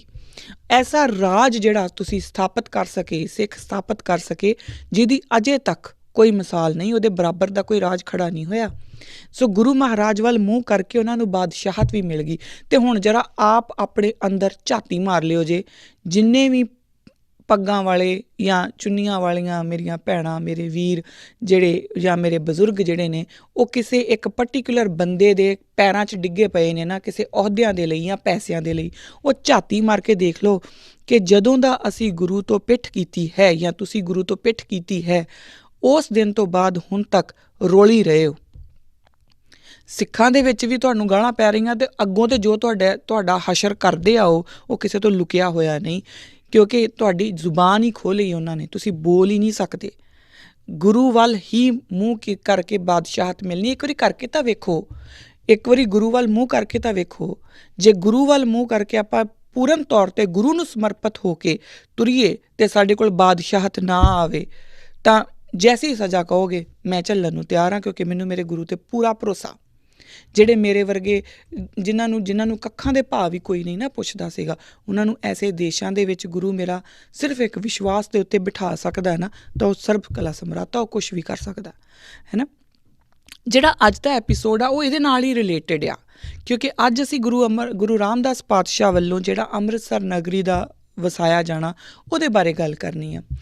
ਪਰ ਹੁਣ ਇਹਦੇ ਵਿੱਚ ਨਾ 3 ਗੱਲਾਂ ਸਮਝਣੀਆਂ ਜ਼ਰੂਰੀ ਆ। ਇੱਕ ਤਾਂ ਕਿਉਂ ਉਹਨਾਂ ਨੇ ਗੁਰੂ ਰਾਮਦਾਸ ਮਹਾਰਾਜ ਨੇ ਅੰਮ੍ਰਿਤਸਰ ਨਗਰੀ ਵਸਾਈ, ਕਿਉਂ? ਦੂਜੀ ਗੱਲ, ਉਹਨਾਂ ਨੇ ਕਿਵੇਂ ਵਸਾਈ, ਉਹਦੇ ਪਿੱਛੇ ਕੀ ਕੰਮ ਸੀ, ਹੈ ਨਾ, ਅਤੇ ਇਹਦਾ ਉਦੇਸ਼ ਕੀ ਸੀ, ਹੈ ਨਾ। ਹੁਣ ਇਹ ਜਿਹੜੀਆਂ ਗੱਲਾਂ ਆਪਾਂ ਨੂੰ ਸਮਝਣ ਦੇ ਲਈ, ਪਰ ਅੱਜ ਦਾ ਜਿਹੜਾ ਐਪੀਸੋਡ, ਉਹ ਸਿਰਫ ਆਪਾਂ ਇੱਕੋ ਜਵਾਬ ਲੱਭਣਾ ਉਹ ਹੈ ਕਿ ਇਹਦਾ ਪਿਛੋਕੜ ਅਤੇ ਇਹਦੇ ਇਤਿਹਾਸ ਦੇ ਵਿੱਚੋਂ ਸਮਝ ਕੀ ਆਉਂਦੀ ਆ ਔਰ ਕਿਉਂ ਵਸਾਈ। ਹੁਣ ਇਹਨੂੰ ਜਦੋਂ ਆਪਾਂ ਸਮਝਣ ਦੀ ਕੋਸ਼ਿਸ਼ ਕਰਾਂਗੇ ਨਾ, ਤਾਂ ਇਹ ਜਿਹੜੀ ਪੂਰੀ ਘਟਨਾ ਹੈ ਗੁਰੂ ਰਾਮਦਾਸ ਮਹਾਰਾਜ ਦਾ ਰਾਮਦਾਸਪੁਰ ਵਸਾਉਣਾ, ਫਿਰ ਕਦੋਂ ਵਸਿਆ, ਇਹ ਸਭ ਨੂੰ ਪਤਾ, ਜਾਂ ਤੁਸੀਂ ਵੈਸੇ ਵੀ ਗੂਗਲ ਕਰੋਗੇ ਤਾਂ ਲੱਭ ਜਾਣਾ ਤੁਹਾਨੂੰ। ਡੇਟਸ ਵੱਲ ਮੈਂ ਜਾਂਦੀ ਨਹੀਂ, ਪਰ ਆਪਾਂ ਇਸ ਹਿਸਟੋਰੀਕਲ ਇੰਸੀਡੈਂਟ ਨੂੰ ਸਮਝਣ ਦੀ ਕੋਡ ਕਰਕੇ ਸਮਝਣ ਦੀ ਕੋਸ਼ਿਸ਼ ਕਰੀਏ। ਸਾਡੀ ਪਹਿਲੀ ਗਲਤੀ ਪਤਾ ਕਿੱਥੇ ਹੋ ਜਾਂਦੀ ਆ? ਸਾਨੂੰ ਇਹ ਲੱਗਦਾ ਕਿ, ਔਰ ਅਸੀਂ ਇਹ ਬਾਰ-ਬਾਰ ਇਹ ਬੋਲਦੇ ਆ, ਸਿੱਖਾਂ ਦਾ ਰਾਜ 50 ਸਾਲ ਰਿਹਾ, ਸਿੱਖਾਂ ਦਾ ਰਾਜ 50 ਸਾਲ ਰਿਹਾ। ਨਹੀਂ, ਸਿੱਖਾਂ ਦਾ ਰਾਜ 50 ਸਾਲ ਨਹੀਂ ਰਿਹਾ। ਸਿੱਖਾਂ ਦਾ ਰਾਜ ਗੁਰੂ ਨਾਨਕ ਸਾਹਿਬ ਨੇ ਜਦੋਂ ਕਰਤਾਰਪੁਰ ਸਾਹਿਬ ਫਾਊਂਡ ਕੀਤਾ, ਉਦੋਂ ਹੀ ਉਹਨਾਂ ਨੇ ਸ਼ੁਰੂ ਕਰਤਾ ਸੀਗਾ। ਸਿੱਖਾਂ ਦਾ ਰਾਜ ਉਦੋਂ ਹੀ ਸ਼ੁਰੂ ਹੋ ਗਿਆ ਸੀ। ਇਹ ਸਾਡੀ ਕਹਿ ਲਓ ਕਿ ਸੌੜੀ ਸੋਚ ਹੈ, ਛੋਟੀ ਸੋਚ ਹੈ ਕਿ ਅਸੀਂ ਸਿਰਫ ਇੱਕ ਪਰਟੀਕੂਲਰ ਏਰੀਆ ਜਿੱਥੇ ਇੱਕ ਬੰਦਾ ਜਿਹੜਾ ਹੈ ਉਹ ਮਹਾਰਾਜਾ ਬਣ ਕੇ ਬੈਠਾ ਔਰ ਬਾਕੀ ਉਹਦੀ ਪ੍ਰਜਾ ਬਣ ਕੇ ਬੈਠੀ, ਅਸੀਂ ਉਸੇ ਨੂੰ ਰਾਜ ਮੰਨਦੇ। ਇਸੇ ਲਈ ਅਸੀਂ ਪ੍ਰੋਬਲਮ ਦੇ ਵਿੱਚ ਵੀ ਹੈਗੇ ਹਾਂ, ਇਸੇ ਲਈ ਸਾਨੂੰ ਪਰੇਸ਼ਾਨੀ ਵੀ ਹੈ, ਕਿਉਂਕਿ ਅਸੀਂ ਆਪਣਾ ਇਤਿਹਾਸ ਹੀ ਨਹੀਂ ਸਮਝਦੇ। ਗੁਰੂ ਨਾਨਕ ਸਾਹਿਬ ਸੱਚੇ ਪਾਤਸ਼ਾਹ ਜਦੋਂ ਬਕਾਇਦਾ ਕਰਤਾਰਪੁਰ ਬਣਾ ਦਿੰਦੇ ਨੇ, ਕਰਤਾਰਪੁਰ ਜਿਹੜਾ ਉਸਾਰ ਦਿੰਦੇ ਨੇ, ਤਾਂ ਉਸ ਵੇਲੇ ਹੀ ਉਹ ਇੱਕ ਸ਼ੰਖਨਾਦ ਕਰ ਦਿੰਦੇ ਨੇ। ਵੈਸੇ ਉਹਨਾਂ ਨੇ ਪਹਿਲਾਂ ਹੀ ਉਹਨਾਂ ਨੇ ਦੱਸਣਾ ਸ਼ੁਰੂ ਕਰਤਾ ਸੀਗਾ ਕਿ ਮੈਂ ਇਸ ਰਾਜ ਭਾਗ ਜਿਹੜਾ ਆਮ ਦੁਨੀਆ ਦਾ ਰਾਜ ਭਾਗ, ਉਹਦੇ ਵਾਸਤੇ ਮੇਰਾ ਕੋਈ ਮਤਲਬ ਨਹੀਂ ਹੈ, ਮੈਂ ਅਕਾਲ ਦੇ ਰਾਜ ਦੇ ਵਿੱਚ ਹਾਂ। ਅਤੇ ਉਸ ਰਾਜ ਦੀ ਉਸਾਰੀ ਦੇ ਲਈ ਜਦੋਂ ਉਹ ਕਰਤਾਰਪੁਰ ਵਸਾ ਦਿੰਦੇ ਨੇ, ਉਦੋਂ ਹੀ ਸਾਡਾ ਰਾਜ ਸ਼ੁਰੂ ਹੋ ਜਾਂਦਾ। ਪਰ ਰੋਮ ਵਾਜ਼ ਨਾਟ ਬਿਲਟ ਇਨ ਅ ਡੇ, ਹੈ ਨਾ। ਇਹ ਬਾਰ-ਬਾਰ ਆਪਾਂ ਸੁਣਦੇ ਵੀ ਹਾਂ, ਪਤਾ ਵੀ ਹੈ ਕਿ ਕੋਈ ਵੀ ਵੱਡਾ ਕੰਮ ਕਰਨ ਦੇ ਲਈ ਨਾ ਇੰਝ ਨਹੀਂ ਹੁੰਦਾ ਕਿ ਇੱਕੋ ਟਾਈਮ ਦੇ ਵਿੱਚ ਸਾਰਾ ਕੁਛ ਹੋ ਜੇ। ਉਹ ਆਟੋਮੈਟਿਕ ਨਹੀਂ ਆ, ਕਰਨ ਨੂੰ ਉਹ ਕਰ ਸਕਦੇ ਆ, ਸਰਬ ਕਲਾ ਸਮਰੱਥ, ਮੈਂ ਬਾਰ-ਬਾਰ ਕਹਾਂ, ਪਰ ਉਹ ਫਿਰ ਚਮਤਕਾਰ ਹੋ ਜਾਂਦਾ ਕਿ ਲਓ ਜੀ ਅੱਜ ਇਹ ਲੋਕ ਜਿਹੜੇ ਕੁੱਟ ਖਾ ਰਹੇ ਆ, ਗੁਰੂ ਮਹਾਰਾਜ ਨੇ ਇੱਦਾਂ ਹੱਥ ਕੀਤਾ ਜਾਂ ਕੁਛ ਵੀ ਕੀਤਾ ਅਤੇ ਉਹ ਬਦਲ ਗਏ। ਇੰਝ ਨਹੀਂ ਹੁੰਦਾ। ਗੁਰੂ ਮਹਾਰਾਜ ਨੇ ਸਾਨੂੰ ਵਿਵੇਕਤਾ ਸਿਖਾਈ ਆ, ਔਰ ਉਸ ਵਿਵੇਕਤਾ ਦੇ ਵਿੱਚ ਜਿਹੜਾ ਚਮਤਕਾਰ ਹੈ ਨਾ, ਹੁਣ ਇਹ ਆਪਣੇ ਆਪ 'ਚ ਇੱਕ ਬਹੁਤ ਵੱਡੀ ਟਰਮ ਹੈ, ਇਹਦੇ ਵੱਲ ਮੈਂ ਨਹੀਂ ਜਾਂਦੀ, ਪਰ ਇਸ ਤਰ੍ਹਾਂ ਦੇ ਚਮਤਕਾਰ ਦੀ ਕੋਈ ਥਾਂ ਨਹੀਂ ਜਿਹੜਾ ਕਿਸੇ ਨੂੰ ਇਸ ਤਰ੍ਹਾਂ ਉਹਦਾ ਦਿਮਾਗ ਚੇਂਜ ਕਰ ਦੇ। ਉਹ ਬਕਾਇਦਾ ਸਟੈਪ ਬਾਏ ਸਟੈਪ ਵਧਣਾ ਆ। ਹੁਣ ਗੁਰੂ ਨਾਨਕ ਸੱਚੇ ਪਾਤਸ਼ਾਹ ਦੇ ਟਾਈਮ ਦੇ ਉੱਤੇ ਜਦੋਂ ਆਪਾਂ ਇਹ ਪਹਿਲਾਂ ਵੀ ਗੱਲ ਡਿਸਕਸ ਕੀਤੀ ਆ ਕਿ ਉਸ ਟਾਈਮ ਜੋ ਲੋਕ ਨੇ ਉਹਨਾਂ ਦਾ ਉਹ ਕੁੱਟੇ ਵੀ ਜਾ ਰਹੇ ਨੇ, ਉਹ ਲੁੱਟੇ ਵੀ ਜਾ ਰਹੇ ਨੇ, ਪਰ ਉਹ ਆਵਾਜ਼ ਬੁਲੰਦ ਨਹੀਂ ਕਰ ਰਹੇ, ਹੈ ਨਾ। ਔਰ ਬਕਾਇਦਾ ਉਹਨਾਂ ਦੇ ਕੋਲ, ਉਹਨਾਂ ਨੂੰ ਇਹ ਲੱਗਦਾ ਕਿ ਜਿਹੜੇ ਸਾਡੇ ਪੰਡਿਤ ਜੀ ਨੇ ਜਾਂ ਜਿਹੜੇ ਸਾਡੇ ਜੋਗੀ ਰਾਜ ਨੇ ਜਾਂ ਜਿਹੜੇ ਸਾਡੇ ਨਾਥ ਨੇ, ਇਹਨਾਂ ਦੇ ਕੋਲ ਇੰਨੀ ਤਾਕਤ ਹੈ ਕਿ ਉਹਨਾਂ ਤੁਰਕਾਂ ਨੂੰ ਅੰਨਾ ਕਰ ਦੇਣਗੇ। ਔਰ ਬਕਾਇਦਾ ਗੁਰਬਾਣੀ ਵੀ ਕਹਿੰਦੀ ਹੈ ਨਾ, ਇਸੇ ਲਈ ਬਾਰ-ਬਾਰ ਬੋਲਦੇ ਆ ਕਿਉਂਕਿ ਉਹਨਾਂ ਦੀ ਟੇਕ ਇਹ ਸੀਗੀ ਕਿ ਇਹ ਚਮਤਕਾਰ ਦੇ ਨਾਲ ਇਹਨਾਂ ਕੋਲ ਇੰਨੀ ਪਾਵਰ ਹੈ ਕਿ ਬੈਠੇ ਉਹਨਾਂ ਤੁਰਕਾਂ ਜਿਹੜੇ ਧਾੜ ਵੀ ਚੜ੍ਹ ਕੇ ਆ ਗਏ, ਉਹਨਾਂ ਦਾ ਰੁੱਖ ਬਦਲ ਦੇਣਗੇ। ਪਰ ਇੱਦਾਂ ਹੁੰਦਾ ਨਹੀਂ। ਸੋ ਐਸੇ ਲੋਕਾਂ ਨੂੰ ਬਕਾਇਦਾ ਟਰਾਂਸਫਾਰਮ ਕਰਕੇ ਬਾਬਾ ਬੰਦਾ ਬਹਾਦਰ ਬਣਾ ਦੇਣਾ, ਹੈ ਨਾ, ਔਰ ਬਕਾਇਦਾ ਜਿਹੜਾ ਸਿੱਖ ਰਾਜ ਜਿਹੜਾ ਹੈ ਉਹਨੂੰ ਪ੍ਰੋਪਰ ਪੂਰਨ ਤੌਰ ਦੇ ਉੱਤੇ ਇਸਟੈਬਲਿਸ਼ ਕਰ ਲੈਣਾ, ਇਹਦੇ ਵਾਸਤੇ ਇੱਕ ਟਰਾਂਸਫੋਰਮੇਸ਼ਨ ਦੀ ਲੋੜ ਸੀ। ਉਹ ਟਰਾਂਸਫੋਰਮੇਸ਼ਨ ਗੁਰੂ ਨਾਨਕ ਸੱਚੇ ਪਾਤਸ਼ਾਹ ਕਰਦੇ ਨੇ। ਹੁਣ ਗੁਰੂ ਨਾਨਕ ਦੇਵ ਪਾਤਸ਼ਾਹ ਜਦੋਂ ਕਰਤਾਰਪੁਰ ਸਾਹਿਬ ਦੀ ਨੀਂਹ ਰੱਖਦੇ ਨੇ ਜਾਂ ਕਰਤਾਰਪੁਰ ਸਾਹਿਬ ਉਸਾਰ ਦਿੰਦੇ ਨੇ, ਉਹ ਆਪਣਾ ਇੱਕ ਹਿੰਟ ਦੇ ਦਿੰਦੇ ਆ ਕਿ ਹੁਣ ਮੈਂ ਇਸ ਪਾਸੇ ਆ, ਮਤਲਬ ਮੇਰਾ ਕੰਮ ਇੱਧਰ ਆ। ਅਤੇ ਜਦੋਂ ਗੁਰੂ ਰਾਮਦਾਸ ਮਹਾਰਾਜ ਅੰਮ੍ਰਿਤਸਰ ਸਾਹਿਬ ਨੂੰ ਦੀ ਉਸਾਰੀ ਕਰਦੇ ਨੇ, ਜਦੋਂ ਇੱਕ ਵਿਉਂਤਬੰਦੀ ਹੁੰਦੀ ਆ, ਤਾਂ ਉਹਨੂੰ ਆਪਾਂ ਦੇਖੀਏ ਤਾਂ ਸਾਨੂੰ ਸਮਝ ਲੱਗਦਾ ਕਿ ਹੁਣ ਅਸੀਂ ਪ੍ਰੋਪਰ ਰਾਜ ਵੱਲ ਚੱਲ ਰਹੇ ਹਾਂ। ਕਿੱਦਾਂ?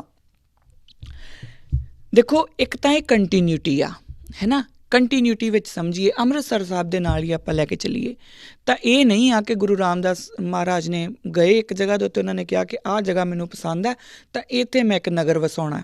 ਇੱਦਾਂ ਨਹੀਂ ਹੋਇਆ। ਸਭ ਤੋਂ ਪਹਿਲਾਂ ਗੁਰੂ ਨਾਨਕ ਦੇਵ ਸੱਚੇ ਪਾਤਸ਼ਾਹ ਜਿਹੜੇ ਨੇ ਉਹ 1502 ਦੇ ਵਿੱਚ ਜਾਂਦੇ ਨੇ ਉੱਥੇ, ਉਸੇ ਅੰਮ੍ਰਿਤਸਰ, ਉਸ ਜਗ੍ਹਾ ਦੇ ਵਿੱਚ, ਜਿਹੜਾ ਪਹਿਲਾਂ ਅੰਮ੍ਰਿਤਸਰ ਨਹੀਂ ਸੀ, ਉਸੇ ਜਗ੍ਹਾ 'ਤੇ ਉਹ ਜਾਂਦੇ ਨੇ। ਔਰ ਉਹ ਜਾਂਦੇ ਨੇ ਭਾਈ ਮਰਦਾਨਾ ਜੀ ਦੇ ਨਾਲ। ਉਸ ਤੋਂ ਬਾਅਦ ਉਹ ਦੁਬਾਰਾ ਇੱਕ ਵਾਰੀ ਜਾਂਦੇ ਨੇ 1532 ਦੇ ਵਿੱਚ। ਉਹ ਜਾਂਦੇ ਨੇ, ਉਦੋਂ ਜਾਂਦੇ ਨੇ ਭਾਈ ਲਹਿਣਾ, ਜੋ ਕਿ ਬਾਅਦ ਵਿੱਚ ਗੁਰੂ ਅੰਗਦ ਬਣਦੇ ਨੇ, ਅਤੇ ਬਾਬਾ ਬੁੱਢਾ ਜੀ ਨਾਲ।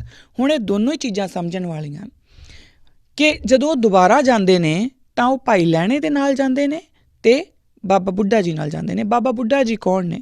ਜਿਹੜੇ ਕਿ ਪਹਿਲੇ ਹੈੱਡ ਗ੍ਰੰਥੀ ਬਣਦੇ ਆ, ਯਾਨੀ ਕਿ ਜਿਹੜਾ ਸ਼ਬਦ ਗੁਰੂ ਹੈ, ਜਿਹਦੇ ਲੜ ਅਸੀਂ 10ਵੇਂ ਜਾਮੇ ਦੇ ਵਿੱਚ ਆ ਕੇ ਲੱਗਦੇ ਹਾਂ, ਹੈ ਨਾ, ਉਸ ਸ਼ਬਦ ਗੁਰੂ ਦੀ ਜਿਹੜੀ ਬਾਣੀ ਦਾ ਪ੍ਰਵਾਹ ਕਰਨ ਦਾ ਜਿਹੜਾ ਜ਼ਿੰਮਾ ਹੈ ਉਹ ਬਾਬਾ ਬੁੱਢਾ ਕੋਲ ਹੈ। ਯਾਨੀ ਕਿ ਇੱਕ ਤਾਂ ਉਹ, ਯਾਨੀ ਕਿ ਗੁਰੂ ਘਰ ਦਾ ਜਿਹੜਾ ਵਜ਼ੀਰ ਹੈ ਉਹ, ਦੂਸਰਾ ਗੁਰੂ ਖੁਦ ਗੁਰੂ ਅੰਗਦ ਦੇਵ ਪਾਤਸ਼ਾਹ ਵੀ ਤਾਂ ਗੁਰੂ ਹੈ ਨਾ। ਉਸ ਸਮੇਂ ਉਹ ਭਾਈ ਲਹਿਣਾ ਨੇ, ਪਰ ਉਹ ਉਸ ਟਾਈਮ 'ਤੇ ਉਹਨਾਂ ਨੂੰ ਨਾਲ ਲੈ ਕੇ ਜਾਂਦੇ ਨੇ, ਯਾਨੀ ਕਿ ਆਪਣੇ ਜਿਹੜੇ ਅਗਲੇ ਜਿਸ ਸਰੀਰ ਦੇ ਵਿੱਚ ਅਗਲੀ ਜੋਤ ਜਾਣੀ ਆ, ਮਤਲਬ ਗੁਰੂ ਨਾਨਕ ਸੱਚੇ ਪਾਤਸ਼ਾਹ ਦੀ ਜੋਤ ਜਦੋਂ ਅੱਗੇ ਜਾਣੀ ਆ, ਤਾਂ ਉਹ ਵੀ ਨਾਲ ਜਾਂਦੇ ਨੇ ਔਰ ਬਕਾਇਦਾ ਉੱਥੇ ਜਾ ਕੇ ਬੈਠਦੇ ਨੇ। ਉੱਥੇ ਉਹਨਾਂ ਦੀ ਵਿਚਾਰ ਵਟਾਂਦਰਾ ਵੀ ਹੁੰਦਾ। ਹੁਣ ਉਸ ਵਿਚਾਰ ਵਟਾਂਦਰੇ ਵਿੱਚ ਅਲੱਗ-ਅਲੱਗ ਜਿਹੜੇ ਸਰੋਤ ਨੇ ਉਹ ਵੱਖਰੀਆਂ ਗੱਲਾਂ ਦੱਸਦੇ ਨੇ।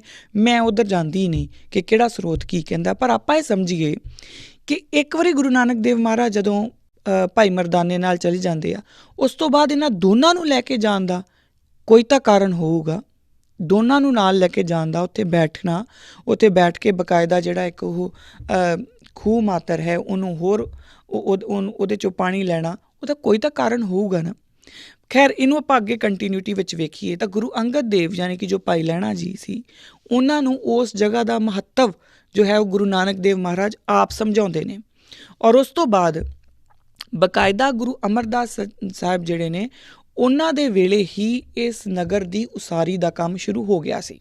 ਇਹ ਗੱਲ ਸਾਡੇ ਕੋਲ ਹਵਾਲਿਆਂ ਦੇ ਵਿੱਚ ਵੀ ਆਉਂਦੀ ਆ, ਅੰਮ੍ਰਿਤਸਰ ਗੈਜ਼ਟ ਦੇ ਵਿੱਚ ਵੀ ਆਉਂਦੀ ਆ, ਸਤਬੀਰ ਸਿੰਘ ਹੁਣਾਂ ਦੀ ਉਹਨਾਂ ਨੇ ਜਿਹੜੀ ਜੀਵਨੀ ਲਿਖੀ ਉਹਦੇ ਵਿੱਚ ਵੀ ਆਉਂਦੀ ਆ ਕਿ ਬਕਾਇਦਾ ਇਹ ਸ਼ੁਰੂ ਹੋ ਗਿਆ ਸੀ। ਔਰ ਮਹਿਮਾ ਪ੍ਰਕਾਸ਼ ਦੇ ਵਿੱਚ ਇਹ ਗੱਲ ਆਉਂਦੀ ਆ ਕਿ ਇੱਕ ਕੰਟੀਨਿਊਟੀ ਦੇ ਵਿੱਚ ਜਿਹੜੀ ਆ ਇਹ ਗੱਲ ਚੱਲਦੀ। ਅੰਮ੍ਰਿਤਸਰ ਸ਼ਹਿਰ ਜਿਹੜੀ ਵਸਾਉਣ ਦੀ ਗੱਲ ਆ, ਉਹ ਆਊਟ ਆਫ ਬਲੂ ਨਹੀਂ ਆਈ। ਉਹ ਗੁਰੂ ਨਾਨਕ ਦੇਵ ਮਹਾਰਾਜ ਦੇ ਜਿਹੜੇ ਪੂਰਨੇ ਸੀ, ਜਿਹੜੇ ਉਹਨਾਂ ਦੇ ਹੁਕਮ ਸੀ, ਉਹਨਾਂ ਦੇ ਵੱਲ ਹੀ ਇਸ਼ਾਰਾ। ਔਰ ਬਕਾਇਦਾ ਕੰਟੀਨਿਊਟੀ ਵਿੱਚ ਆਉਂਦੀ। ਮਹਿਮਾ ਪ੍ਰਕਾਸ਼ ਦੇ ਵਿੱਚ ਇਹ ਅੰਕਿਤ ਹੈ, ਗੁਰੂ ਨਾਨਕ ਗੁਰੂ ਅੰਗਦ ਖਾਸ, ਅਮਰ ਦੇਵ ਸ਼ੁਰੂ ਗੁਰੂ ਰਾਮਦਾਸ, ਚਾਰੋਂ ਗੁਰ ਕੀ ਮਰਜੀ ਸੰਗਾ, ਪ੍ਰਗਟਿਓ ਤੀਰਥ ਇਹ ਚੰਗਾ। ਸੋ ਇਹ ਇੱਕ ਕੰਟੀਨਿਊਟੀ ਦੇ ਵਿੱਚ ਹੈ, ਯਾਨੀ ਕਿ ਇਸ਼ਾਰਾ ਗੁਰੂ ਨਾਨਕ ਦੇਵ ਸੱਚੇ ਪਾਤਸ਼ਾਹ ਕਰਦੇ ਨੇ, ਗੁਰੂ ਅੰਗਦ ਦੇਵ ਮਹਾਰਾਜ ਦੇ ਨੂੰ ਨਾਲ ਲਿਜਾ ਕੇ ਦੱਸਦੇ ਨੇ ਕਿ ਇੱਥੇ ਇਹ ਹੋਊਗਾ, ਇੱਥੇ ਐਸਾ ਕੋਈ ਨਗਰ ਵਸਾਇਆ ਜਾਊਗਾ। ਗੁਰੂ ਅਮਰਦਾਸ ਸੱਚੇ ਪਾਤਸ਼ਾਹ ਦੇ ਟਾਈਮ 'ਤੇ ਹੀ ਉਸ ਨਗਰ ਦੀ ਜਿਹੜੀ ਉਸਾਰੀ ਆ ਉਹ ਸ਼ੁਰੂ ਹੋ ਜਾਂਦੀ ਆ। ਉਹ ਕਿੱਦਾਂ? ਬਕਾਇਦਾ ਉਹਨਾਂ ਦੀ ਹਯਾਤੀ ਦੇ ਵਿੱਚ, ਉਹਨਾਂ ਦੀ ਪ੍ਰੈਜ਼ੈਂਸ ਦੇ ਵਿੱਚ ਹੀ ਉੱਥੇ ਘਰ ਉਸਾਰੇ ਜਾਂਦੇ ਨੇ। ਉਹਨਾਂ ਘਰਾਂ ਦਾ ਨਾਮ ਰੱਖਿਆ ਜਾਂਦਾ ਗੁਰੂ ਕਾ ਮਹਿਲ। ਔਰ ਬਕਾਇਦਾ ਜਿੱਥੇ ਉਹ ਇੱਕ ਜਿਹੜਾ ਵਪਾਰਕ ਕੇਂਦਰ ਉਸਾਰਿਆ ਜਾਂਦਾ, ਉਸ ਵਪਾਰਕ ਕੇਂਦਰ ਨੂੰ ਜਾਣਿਆ ਜਾਂਦਾ ਹੈ ਗੁਰੂ ਕੇ ਬਾਜ਼ਾਰ ਦੇ ਨਾਮ ਦੇ ਨਾਲ। ਹੁਣ ਇਹ ਗੁਰੂ ਅਮਰਦਾਸ ਸੱਚੇ ਪਾਤਸ਼ਾਹ ਕਰ ਰਹੇ ਨੇ, ਕਿਉਂਕਿ ਜਦੋਂ ਗੁਰੂ ਪਾਤਸ਼ਾਹ ਗੋਇੰਦਵਾਲ ਸਾਹਿਬ ਬੈਠੇ ਨੇ ਨਾ, ਤਾਂ ਉਹ ਇਹ ਦੇਖ ਰਹੇ ਨੇ ਕਿ ਇਸ ਪਰਟੀਕੂਲਰ ਜਗ੍ਹਾ ਦੇ ਉੱਤੇ ਬਹੁਤ ਸਾਰੇ ਜਿਹੜੇ ਆਪਣੇ ਪਰਿਵਾਰ ਦੇ ਮੈਂਬਰ ਨੇ ਉਹ ਵੀ ਆ ਕੇ ਹੱਕ ਜਮਾ ਜਾਂਦੇ ਨੇ, ਜਿਹੜੇ ਕਿਉਂਕਿ ਉਹ ਰਾਹ ਦੇ ਵਿੱਚ ਪੈਂਦਾ ਔਰ ਉਹ ਕਾਫੀ ਲੋਕਾਂ ਨੂੰ ਖਟਕਦਾ ਵੀ ਹੈ, ਜਿਹੜੀ ਹਕੂਮਤ ਨੂੰ ਖਟਕਦਾ ਵੀ ਹੈ। ਗੁਰੂ ਮਹਾਰਾਜ ਇੱਕ ਐਸੀ ਰਾਜਧਾਨੀ, ਸਤਬੀਰ ਸਿੰਘ ਹੁਣੀ ਇਹ ਵਰਡ ਯੂਜ਼ ਕਰਦੇ ਨੇ, ਰਾਜਧਾਨੀ, ਇੱਕ ਐਸੀ ਰਾਜਧਾਨੀ ਉਸਾਰਨਾ ਚਾਹੁੰਦੇ ਨੇ ਜਿੱਥੇ ਜਿਹੜਾ ਕਿ ਸਿੱਖੀ ਦਾ ਧੁਰਾ ਹੋਵੇ। ਉਹ ਰਾਜਧਾਨੀ ਦੇ ਰੂਪ ਦੇ ਵਿੱਚ, ਹੁਣ ਇੱਕ ਗੱਲ ਸਮਝ ਲਈਏ ਕਿ ਰਾਜਧਾਨੀਆਂ ਜਿਹੜੀਆਂ ਨੇ ਨਾ, ਉਹ ਰਾਜਾਂ ਦੀਆਂ ਹੋਇਆ ਕਰਦੀਆਂ। ਕਿਸੇ ਤਰ੍ਹਾਂ ਦੇ ਕੋਈ ਜਿਹੜੇ ਯੋਗੀ ਨਾਥ, ਤਾਂ ਹੀ ਮੈਨੂੰ ਪ੍ਰੋਬਲਮ ਹੁੰਦੀ ਹੈ ਜਦੋਂ ਕੋਈ ਕਹਿੰਦਾ ਨਾ ਕਿ ਉਸ ਧਰਤੀ ਦੇ ਵਿੱਚੋਂ ਸੂਫੀਜ਼ਮ, ਭਗਤੀ ਮੂਵਮੈਂਟ, ਸੂਫੀ ਮੂਵਮੈਂਟ, ਇਹਨਾਂ ਦੇ ਨਾਲ ਕੋਈ ਲੈਣਾ ਦੇਣਾ ਨਹੀਂ, ਕਿਉਂਕਿ ਉਹਨਾਂ ਦੇ ਵਿੱਚੋਂ ਕੋਈ ਵੀ ਰਾਜ ਉਸਾਰੀ ਨਹੀਂ ਕਰਦਾ। ਔਰ ਗੁਰੂ ਅਮਰਦਾਸ ਸੱਚੇ ਪਾਤਸ਼ਾਹ ਬਕਾਇਦਾ ਇਸ ਨੂੰ ਰਾਜਧਾਨੀ ਦੇ ਰੂਪ ਦੇ ਵਿੱਚ ਸਥਾਪਿਤ ਕਰਦੇ ਨੇ। ਔਰ ਅਗਲੀ ਜਿਹੜੀ ਉਹ ਹੁਕਮ ਦਿੰਦੇ ਨੇ, ਅਗਲਾ ਗੁਰੂ ਰਾਮਦਾਸ ਸੱਚੇ ਪਾਤਸ਼ਾਹ ਨੂੰ ਉਹ ਇਹ ਹੁਕਮ ਦਿੰਦੇ ਨੇ, ਅੰਮ੍ਰਿਤਸਰ ਐਸਾ ਸ਼ਹਿਰ ਬਣੇ ਜੋ ਸਿਫਤੀ ਦਾ ਘਰ ਹੋਵੇ, ਜਿੱਥੇ ਜ਼ਹਿਰ ਕਹਿਰ ਵਾਲੀ ਕੋਈ ਸ਼ੈ ਢੂੰਡਿਆਂ ਵੀ ਨਾ ਮਿਲੇ।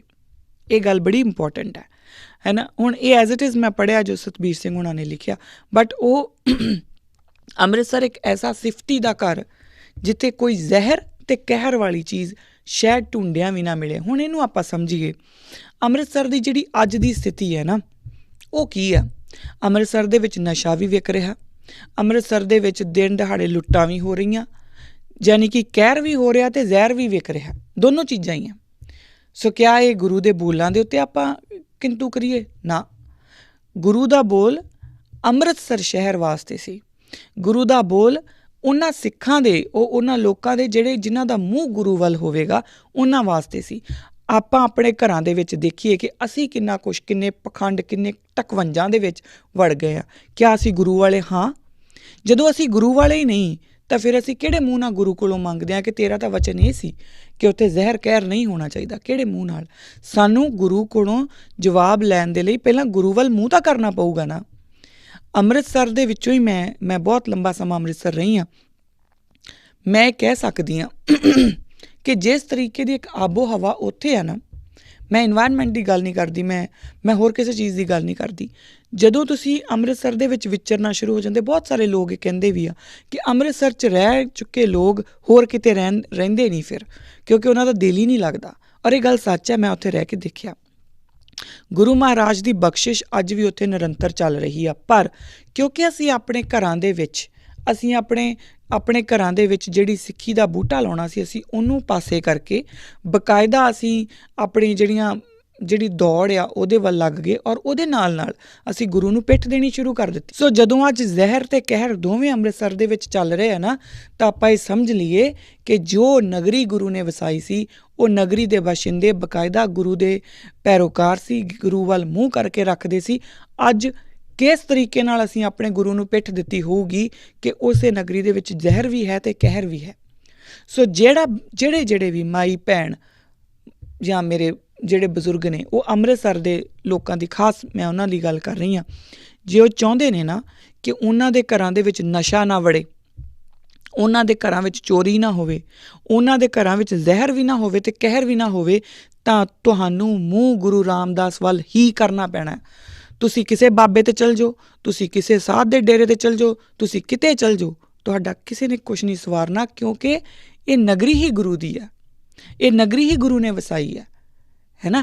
ਹੁਣ ਜਿਸ ਗੁਰੂ ਨੇ ਨਗਰੀ ਵਸਾਈ, ਉਹਦੇ ਵੱਲ ਅਸੀਂ ਕਰ ਲਈ ਪਿੱਠ, ਅਤੇ ਉਹਨਾਂ ਲੋਕਾਂ ਵੱਲ ਜਿਹੜੇ ਆਪ ਠੱਗ ਚੋਰ ਨੇ, ਉਹਨਾਂ ਵੱਲ ਅਸੀਂ ਮੂੰਹ ਕਰਕੇ ਬੈਠੇ ਹਾਂ। ਸਾਡਾ ਭਲਾ ਹੋਣਾ ਕਿੱਥੇ ਆ, ਹੈ ਨਾ। ਸੋ ਇੰਨਾ ਕੁ ਆਪਾਂ ਦੇਖੀਏ ਕਿ ਗੁਰੂ ਮਹਾਰਾਜ ਦਾ ਹੁਕਮ ਸੀ ਕਿ ਐਸੀ ਨਗਰੀ ਵਸਾਈ ਜਾਵੇ ਜਿਸ ਦੇ ਵਿੱਚ ਨਾ ਜ਼ਹਿਰ ਹੋਵੇ ਨਾ ਕਹਿਰ ਹੋਵੇ।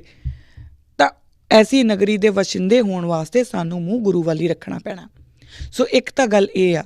ਇੱਕ ਗੱਲ ਆਪਾਂ ਇਹ ਸਮਝ ਲਈਏ ਕਿ ਜਿਹੜੀ ਨਗਰੀ ਵਸਾਈ ਗਈ ਹੈ ਨਾ, ਸਿੱਖਾਂ ਵਾਸਤੇ ਇੱਕ ਬਹੁਤ ਵੱਡਾ, ਕਿਉਂ ਬਾਰ-ਬਾਰ ਹਰਿਮੰਦਰ ਸਾਹਿਬ ਨੂੰ ਟਾਰਗੇਟ ਕੀਤਾ ਜਾਂਦਾ, ਕਿਉਂ ਬਾਰ-ਬਾਰ ਜਿਹੜੀ ਦਰਬਾਰ ਸਾਹਿਬ ਦੀ ਅਥੋਰਿਟੀ ਨੂੰ ਟਾਰਗੇਟ ਕੀਤਾ ਜਾਂਦਾ? ਕਦੀ ਇਹ ਸੋਚ ਕੇ ਦੇਖਿਆ ਕਿਉਂ ਬਾਰ-ਬਾਰ ਕਿਹਾ ਜਾਂਦਾ ਕਿ ਇਹ ਐਡੀ ਕੋਈ ਗੱਲ ਨਹੀਂ? ਕਿਉਂ ਕਿਹਾ ਜਾਂਦਾ?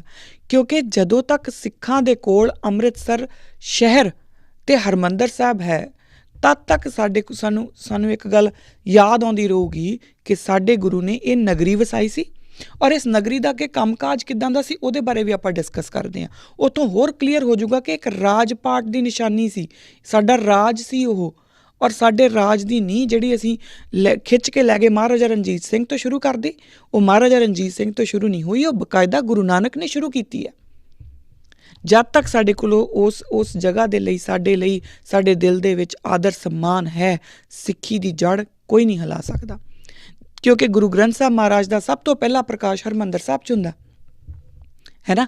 ਔਰ ਜਿਹੜੇ ਲੋਕ ਇਹ ਕਹਿੰਦੇ ਨੇ ਕਿ ਦੇਹਧਾਰੀ ਗੁਰੂ ਹੋਣਾ ਜ਼ਰੂਰੀ ਹੈ, ਉਹਨਾਂ ਲਈ ਇਸ ਗੱਲ ਦਾ ਜਵਾਬ ਦੇਣਾ ਬੜਾ ਔਖਾ ਕਿ ਜੇਕਰ ਗੁਰੂ ਗੋਬਿੰਦ ਸਿੰਘ ਸੱਚੇ ਪਾਤਸ਼ਾਹ ਨੇ ਹੀ ਆ ਕੇ ਸਿੱਖਾਂ ਨੂੰ ਸ਼ਬਦ ਦੇ ਲੜ ਲਾਇਆ ਹੈ, ਤਾਂ ਫਿਰ ਪਹਿਲਾਂ ਉੱਥੇ ਕਿੱਦਾਂ ਹੋ ਗਿਆ ਸੀਗਾ ਪ੍ਰਕਾਸ਼।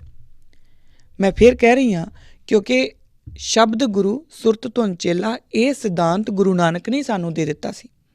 ਹਾਂ, ਪਰ ਇੱਕਦਮ ਮੇਰੇ ਵਰਗੇ ਬੰਦੇ ਨੂੰ ਸਮਝਾਉਣਾ, ਜਿਹੜਾ ਕਿ ਜਿਹਦੀ ਕਿ ਅਕਲਮਤ ਹੀ ਟਿਕਾਣੇ 'ਤੇ ਨਹੀਂ ਹੈ, ਉਹਨੂੰ ਇਹ ਕਹਿਣਾ ਕਿ ਤੂੰ ਸ਼ਬਦ ਗੁਰੂ ਦੇ ਲੜ ਲੱਗ ਜਾ, ਉਹਨੂੰ ਉਹਦੇ ਪੱਲੇ ਨਹੀਂ ਪੈਣਾ। ਸੋ ਇੱਕ ਕੰਸਟਰਕਸ਼ਨ ਹੋਣੀ ਸੀ, ਇੱਕ ਕਿਰਦਾਰ ਸਿਰਜਿਆ ਜਾਣਾ ਸੀ, ਉਸ ਤੋਂ ਬਾਅਦ ਅਸੀਂ ਸ਼ਬਦ ਗੁਰੂ ਦੇ ਲੜ ਲੱਗ ਸਕਦੇ ਸੀ। ਔਰ ਉਹ ਕਿਰਦਾਰ ਸਿਰਜਣ ਦੇ ਲਈ 10 ਜਾਮੇ ਗੁਰੂ ਨਾਨਕ ਸੱਚੇ ਪਾਤਸ਼ਾਹ 10 ਜਾਮੇ ਧਾਰਦੇ ਆ। ਔਰ ਬਕਾਇਦਾ 10ਵੇਂ ਜਾਮੇ ਦੇ ਵਿੱਚ ਜਦੋਂ ਉਹਨਾਂ ਨੂੰ ਇਹ ਵੇਖ ਲੈਂਦੇ ਆ ਕਿ 5 ਸਿੰਘ 5 ਸਿੱਖ ਤਿਆਰ ਹੋ ਗਏ, ਜਿਹੜੇ ਜਾਤੋ ਪ੍ਰੇਮ ਖਿਲਣ ਕਾ ਚਾਓ, ਸਿਰ ਧਰ ਤਲੀ ਗਲੀ ਮੁਰੀਆਓ ਦੇ ਜਿਹੜਾ ਸਿਧਾਂਤ ਆ ਉਹਦੇ ਉੱਤੇ ਡਟ ਗਏ ਆ, ਉਸ ਸਮੇਂ ਉਹ ਫਿਰ ਖਾਲਸਾ ਪੰਥ ਉਸਾਰਦੇ ਆ। ਔਰ ਬਕਾਇਦਾ ਜਿਹੜੀ ਗੁਰਗੱਦੀ ਹੈ, ਜਿਹੜੀ ਗੁਰਿਆਈ ਹੈ, ਉਹ ਗੁਰੂ ਗ੍ਰੰਥ ਅਤੇ ਗੁਰੂ ਪੰਥ ਨੂੰ ਦਿੰਦੇ ਨੇ। ਸੋ ਜਿਹੜਾ ਅੰਮ੍ਰਿਤਸਰ ਸ਼ਹਿਰ ਦਾ ਜਿਹੜਾ ਵਸਾਇਆ ਜਾਣਾ ਹੈ ਨਾ, ਅੰਮ੍ਰਿਤਸਰ ਨਗਰੀ ਜਿਹੜੀ ਵਸਾਈ ਜਾਣੀ ਹੈ, ਉਹ ਇੱਕ ਛੋਟਾ ਜਿਹਾ ਇਤਿਹਾਸ ਦਾ ਇੱਕ ਇੰਸੀਡੈਂਟ ਲੈ ਕੇ ਨਾ ਆਪਾਂ ਚੱਲ ਪਈਏ, ਉਸ ਨੂੰ ਸਮਝਣ ਦੀ ਕੋਸ਼ਿਸ਼ ਕਰੀਏ, ਉਹਨੂੰ ਇਨ ਡੈਪਥ ਸਮਝਣ ਦੀ ਕੋਸ਼ਿਸ਼ ਕਰੀਏ ਕਿ ਉਹ ਕਿਸ ਤਰੀਕੇ ਨਾਲ ਵਸਾਈ ਗਈ। ਇਸ ਤੋਂ ਅਗਲੀ ਜਿਹੜੀ ਗੱਲ ਹੈ ਉਹ ਇਹ ਆ ਕਿ ਜਦੋਂ ਗੁਰੂ ਰਾਮਦਾਸ ਸੱਚੇ ਪਾਤਸ਼ਾਹ, ਕਿਉਂਕਿ ਗੁਰੂ ਅਮਰਦਾਸ ਮਹਾਰਾਜ ਦੇ ਟਾਈਮ ਦੇ ਉੱਤੇ ਹੀ ਗੁਰੂ ਕੇ ਮਹਿਲ, ਗੁਰੂ ਕਾ ਬਾਜ਼ਾਰ ਉਹ ਚੱਲ ਪੈਂਦਾ। ਅਤੇ ਗੁਰੂ ਰਾਮਦਾਸ ਮਹਾਰਾਜ ਜਦੋਂ ਤਖਤ 'ਤੇ ਬੈਠਦੇ ਨੇ ਤਾਂ ਉਸ ਸਮੇਂ ਪਹਿਲਾਂ ਕੁਝ ਸਮਾਂ ਉਹਨਾਂ ਨੂੰ ਸਮਾਂ ਲੱਗਦਾ, ਕੁਝ ਸਮੇਂ ਵਿੱਚ ਉਹ ਸਿੱਖਾਂ ਨੂੰ ਮੁੜ ਜਿਹੜਾ ਉਹ ਇਕੱਠੇ ਕਰਦੇ ਨੇ। ਔਰ ਉਸ ਤੋਂ ਬਾਅਦ ਫਿਰ ਜਦੋਂ ਉਹਨਾਂ ਨੂੰ ਲੱਗਦਾ ਕਿ ਹੁਣ ਸਮਾਂ ਆ ਗਿਆ ਗੁਰੂ ਅਮਰਦਾਸ ਸਾਹਿਬ ਦੇ ਜਿਹੜੇ ਹੁਕਮ ਨੇ ਉਹਨਾਂ ਉੱਤੇ ਪਹਿਰਾ ਦੇਣ ਦਾ, ਤਾਂ ਉਹ ਉਹਨਾਂ ਹੀ ਘਰਾਂ ਦੇ ਵਿੱਚ ਜਾ ਕੇ ਕੁਝ ਸਿੱਖਾਂ ਨੂੰ ਨਾਲ ਲੈ ਕੇ ਵਸ ਜਾਂਦੇ ਨੇ। ਉਸ ਤੋਂ ਬਾਅਦ ਅਲੱਗ-ਅਲੱਗ ਥਾਵਾਂ ਦੇ ਉੱਤੋਂ ਪੱਟੀ ਔਰ ਹੋਰ ਕਈ ਥਾਵਾਂ ਦੇ ਉੱਤੋਂ ਜਿਹੜੇ ਨੇ ਉਹ ਕਲਾਨੌਰ, ਪੱਟੀ, ਹੋਰ ਥਾਵਾਂ ਦੇ ਉੱਤੋਂ 52 ਤਰ੍ਹਾਂ ਦੇ ਜਿਹੜੇ ਕਿਰਤੀ ਪਰਿਵਾਰ ਨੇ ਜਾਂ ਇਹ ਕਹਿ ਲਓ ਕਾਰੀਗਰ ਪਰਿਵਾਰ ਨੇ, ਉਹਨਾਂ ਨੂੰ ਉੱਥੇ ਬੁਲਾਇਆ ਜਾਂਦਾ। ਹੁਣ ਐਸਾ ਕਿਹੜਾ ਨਗਰ ਹੁੰਦਾ, ਤੁਸੀਂ ਇਹ ਖੁਦ ਸੋਚੋ, ਐਸਾ ਕਿਹੜਾ ਨਗਰ ਹੁੰਦਾ ਜਿਹੜਾ ਇੱਕ ਯੋਗੀ ਵਸਾਵੇ ਅਤੇ ਉਹਦੇ ਵਿੱਚ ਉਹ ਹਰ ਤਰ੍ਹਾਂ ਦੇ ਕਾਰੀਗਰ ਨੂੰ ਵੀ ਬੁਲਾ ਕੇ ਰੱਖੇ? ਨਹੀਂ, ਇਹ ਰਾਜ ਦੀਆਂ ਨਿਸ਼ਾਨੀਆਂ ਨੇ। ਸੋ ਜਦੋਂ ਵੀ ਤੁਸੀਂ ਪੰਜਾਬ ਦਾ ਇਤਿਹਾਸ ਪੜ੍ਹਦੇ ਹੋ ਨਾ, ਜਦੋਂ ਵੀ ਤੁਹਾਡੇ ਗੁਰੂਆਂ ਨੂੰ ਨਾਥਾਂ ਜੋਗੀਆਂ ਦੇ ਨਾਲ ਜੋੜਨ ਦੀ ਕੋਸ਼ਿਸ਼ ਕੀਤੀ ਜਾਵੇ, ਆਵਾਜ਼ ਚੱਕਿਆ ਕਰੋ, ਕਿਉਂਕਿ ਸਿਰਫ ਨਾਥਾਂ ਜੋਗੀਆਂ ਤੱਕ ਦੀ ਗੱਲ ਨਹੀਂ ਸੀ। ਗੁਰੂ ਨਾਨਕ ਦੀ ਗੱਲ ਰਾਜ ਦੀ ਵੀ ਗੱਲ ਹੈ। ਗੁਰੂ ਨਾਨਕ ਧਰਮ ਦੀ ਗੱਲ ਵੀ ਕਰਦੇ ਨੇ, ਰਾਜ ਦੀ ਗੱਲ ਵੀ ਕਰਦੇ ਨੇ, ਠੀਕ ਹੈ। ਉਹਨਾਂ ਦਾ ਧਰਮ ਹੈ ਔਰ ਧਰਮ ਦੇ ਵਿੱਚੋਂ ਹੀ ਉਹ ਰਾਜ ਵੀ ਦੇਖਦੇ ਨੇ। ਔਰ ਐਸਾ ਰਾਜ ਜੋ ਕਿ ਹਲੇਮੀ ਰਾਜ ਹੈ ਨਾ, ਉਹ ਕਿਸ ਤਰੀਕੇ ਨਾਲ ਹਲੇਮੀ ਰਾਜ ਆ। ਔਰ ਜਿਹੜੀ ਅੰਮ੍ਰਿਤਸਰ ਦੀ ਨਗਰੀ ਹੈ ਉਹ ਬਕਾਇਦਾ ਇੱਕ ਰੋਲ ਮਾਡਲ ਹੈ, ਇੱਕ ਮਾਡਲ ਸਥਾਪਿਤ ਕੀਤਾ ਜਾਂਦਾ ਹੈ। ਕਿੱਦਾਂ ਸਥਾਪਿਤ ਕੀਤਾ ਜਾਂਦਾ ਇਹ ਆਪਾਂ ਅਗਲੇ ਐਪੀਸੋਡ ਦੇ ਵਿੱਚ ਡਿਸਕਸ ਕਰਾਂਗੇ ਕਿ ਉਹ ਕਿਸ ਤਰੀਕੇ ਨਾਲ ਉਸ ਪੂਰੀ ਨਗਰੀ ਨੂੰ ਜਦੋਂ ਵਸਾਇਆ ਜਾਂਦਾ ਤਾਂ ਉਹਦੇ ਵਿੱਚ ਕਿਸੇ ਦਾ ਉਜਾੜਾ ਨਹੀਂ ਕੀਤਾ ਜਾਂਦਾ, ਕਿਸੇ ਤਰ੍ਹਾਂ ਦੇ ਜੰਗਲ, ਕਿਸੇ ਤਰ੍ਹਾਂ ਦੇ ਖੇਤ, ਕਿਸੇ ਤਰ੍ਹਾਂ ਦੀ ਖੇਤੀ ਨੂੰ ਕੋਈ ਪ੍ਰੋਬਲਮ ਨਹੀਂ ਦਿੱਤੀ ਜਾਂਦੀ, ਨਾ ਉੱਥੋਂ ਦੇ ਵਸਦੇ ਹੋਏ ਜੋ ਆਲਰੇਡੀ ਉੱਥੇ ਕੋਈ ਵਸ ਰਿਹਾ ਸੀ ਉਹਨਾਂ ਨੂੰ ਕੋਈ ਪ੍ਰੋਬਲਮ ਦਿੱਤੀ ਜਾਂਦੀ ਹੈ। ਔਰ ਉਹਦੇ ਨਾਲ ਕਿਸੇ ਤਰ੍ਹਾਂ ਦਾ ਕੋਈ ਜਜ਼ੀਆ ਨਹੀਂ ਲੱਗਦਾ, ਕਿਸੇ ਤਰ੍ਹਾਂ ਦਾ ਕੋਈ ਜ਼ਕਾਤ ਨਹੀਂ ਲੱਗਦਾ, ਕਿਸੇ ਰਾਜੇ ਮਹਾਰਾਜੇ ਦਾ ਕੋਈ ਟੈਕਸ ਉੱਥੇ ਨਹੀਂ ਲਾਗੂ ਹੁੰਦਾ। ਐਸੀ ਇੱਕ ਨਗਰੀ ਉਸਾਰੀ ਜਾਂਦੀ ਆ। ਉਹ ਕਿੱਦਾਂ ਹੁੰਦਾ ਇਹ ਆਪਾਂ ਅਗਲੇ ਐਪੀਸੋਡ ਦੇ ਵਿੱਚ ਦੇਖਾਂਗੇ ਔਰ ਕੋਸ਼ਿਸ਼ ਕਰਾਂਗੇ ਇਹਨੂੰ ਸਮਝਣ ਦੀ ਕਿ ਉਹੀ ਜਿਹੜਾ ਮਾਡਲ ਸੀ ਗੁਰੂ ਮਹਾਰਾਜ, ਉਹਨੂੰ ਫਿਰ ਅਨੰਦਪੁਰ ਸਾਹਿਬ ਤੱਕ ਕਿੱਦਾਂ ਲੈ ਕੇ ਜਾਂਦੇ ਆ। ਔਰ ਅਨੰਦਪੁਰ ਸਾਹਿਬ ਤੋਂ ਨਿਕਲ ਕੇ ਉਹ ਮਹਾਰਾਜਾ ਰਣਜੀਤ ਸਿੰਘ ਦੇ ਰਾਜ ਦੇ ਵਿੱਚ, ਜਿਹੜਾ ਕਿ ਰਾਜ ਆਪਣੇ ਆਪ ਦੇ ਵਿੱਚ ਹੀ ਇੱਕ ਲਾਸਾਨੀ ਔਰ ਇੱਕ ਬੜਾ ਬਾਮਿਸਾਲ ਰਾਜ ਹੋਇਆ, ਉਹ ਕਿਸ ਤਰੀਕੇ ਨਾਲ ਉਹਦੀ ਟਰਾਂਸਫੋਰਮੇਸ਼ਨ ਉੱਥੇ ਹੁੰਦੀ ਆ। ਸੋ ਮਹਾਰਾਜਾ ਰਣਜੀਤ ਸਿੰਘ ਦਾ ਰਾਜ ਜਦੋਂ ਆਪਾਂ ਕਹਿੰਦੇ ਨਾ ਕਿ ਬੈਸਟ ਰਾਜ ਸੀਗਾ ਦੁਨੀਆ ਦੇ ਵਿੱਚ, ਤਾਂ ਇਹ ਸਮਝ ਲਈਏ ਕਿ ਉਹਦੀ ਸ਼ੁਰੂਆਤ ਅੰਮ੍ਰਿਤਸਰ ਤੋਂ ਹੋ ਜਾਂਦੀ ਹੈ। ਇਸ ਗੱਲ ਨੂੰ ਆਪਾਂ ਹੋਰ ਅੱਗੇ ਇਨ ਡੈਪਥ ਸਮਝਣ ਦੇ ਲਈ ਅਗਲੇ ਐਪੀਸੋਡ ਦੇ ਵਿੱਚ ਫਿਰ ਇਹਦੇ ਉੱਤੇ ਹੀ ਗੱਲ ਕਰਾਂਗੇ। ਅੱਜ ਦੀਆਂ ਮੇਰੀਆਂ ਇੰਨੀਆਂ ਕੀ ਬੇਨਤੀਆਂ ਪ੍ਰਵਾਨ ਕਰਨਾ। ਮੇਰੀ ਕਿਸੇ ਕਹੀ ਗੱਲ ਦੇ ਨਾਲ ਕਿਸੇ ਦੇ ਵੀ ਦਿਲ ਨੂੰ ਕੋਈ ਕਿਸੇ ਤਰ੍ਹਾਂ ਦੀ ਵੀ ਚੋਟ ਪਹੁੰਚੀ ਹੋਵੇ ਤਾਂ ਮੈਂ ਦੋਨੋਂ ਹੱਥ ਜੋੜ ਕੇ ਖਿਮਾ ਦੀ ਜਾਚਕ ਹਾਂ। ਕੁਝ ਸੱਚ ਕੌੜੇ ਹੁੰਦੇ ਆ ਪਰ ਕਹਿਣੇ ਪੈਂਦੇ ਆ, ਜ਼ਰੂਰੀ ਹੁੰਦੇ ਆ। ਮੈਨੂੰ ਤੁਸੀਂ ਆਪਣੀਆਂ ਈਮੇਲਸ ਦੇ ਥਰੂ ਆਪਣੇ ਸੁਜੈਸ਼ਨਸ ਜ਼ਰੂਰ ਭੇਜਦੇ ਰਿਹਾ ਕਰੋ, ਕਿਉਂਕਿ ਤੁਹਾਡੇ ਸੁਜੈਸ਼ਨਸ, ਤੁਹਾਡੀਆਂ ਜਾਂ ਤੁਹਾਡੇ ਜਿਹੜੇ ਤੁਸੀਂ ਮੇਰੇ 'ਚ ਪ੍ਰੋਬਲਮਸ ਜਾਂ ਕੰਪਲੇਂਟਸ ਕਰਦੇ ਆ ਕਿ ਤੂੰ ਆ ਵੀ ਗਲਤ ਬੋਲਿਆ, ਮੈਨੂੰ ਉਹ ਬਹੁਤ ਇੱਕ ਮਦਦ ਦਿੰਦੇ ਨੇ ਅਗਲੇ ਆਉਣ ਵਾਲੇ ਐਪੀਸੋਡਸ ਦੇ ਵਾਸਤੇ। ਅੱਜ ਦੀਆਂ ਬੇਨਤੀਆਂ ਕਰੋ ਪ੍ਰਵਾਨ। ਅਗਲੇ ਐਪੀਸੋਡ ਦੇ ਵਿੱਚ ਫਿਰ ਮਿਲਦੇ ਹਾਂ। ਵਾਹਿਗੁਰੂ ਜੀ ਕਾ ਖਾਲਸਾ, ਵਾਹਿਗੁਰੂ ਜੀ ਕੀ ਫਤਿਹ।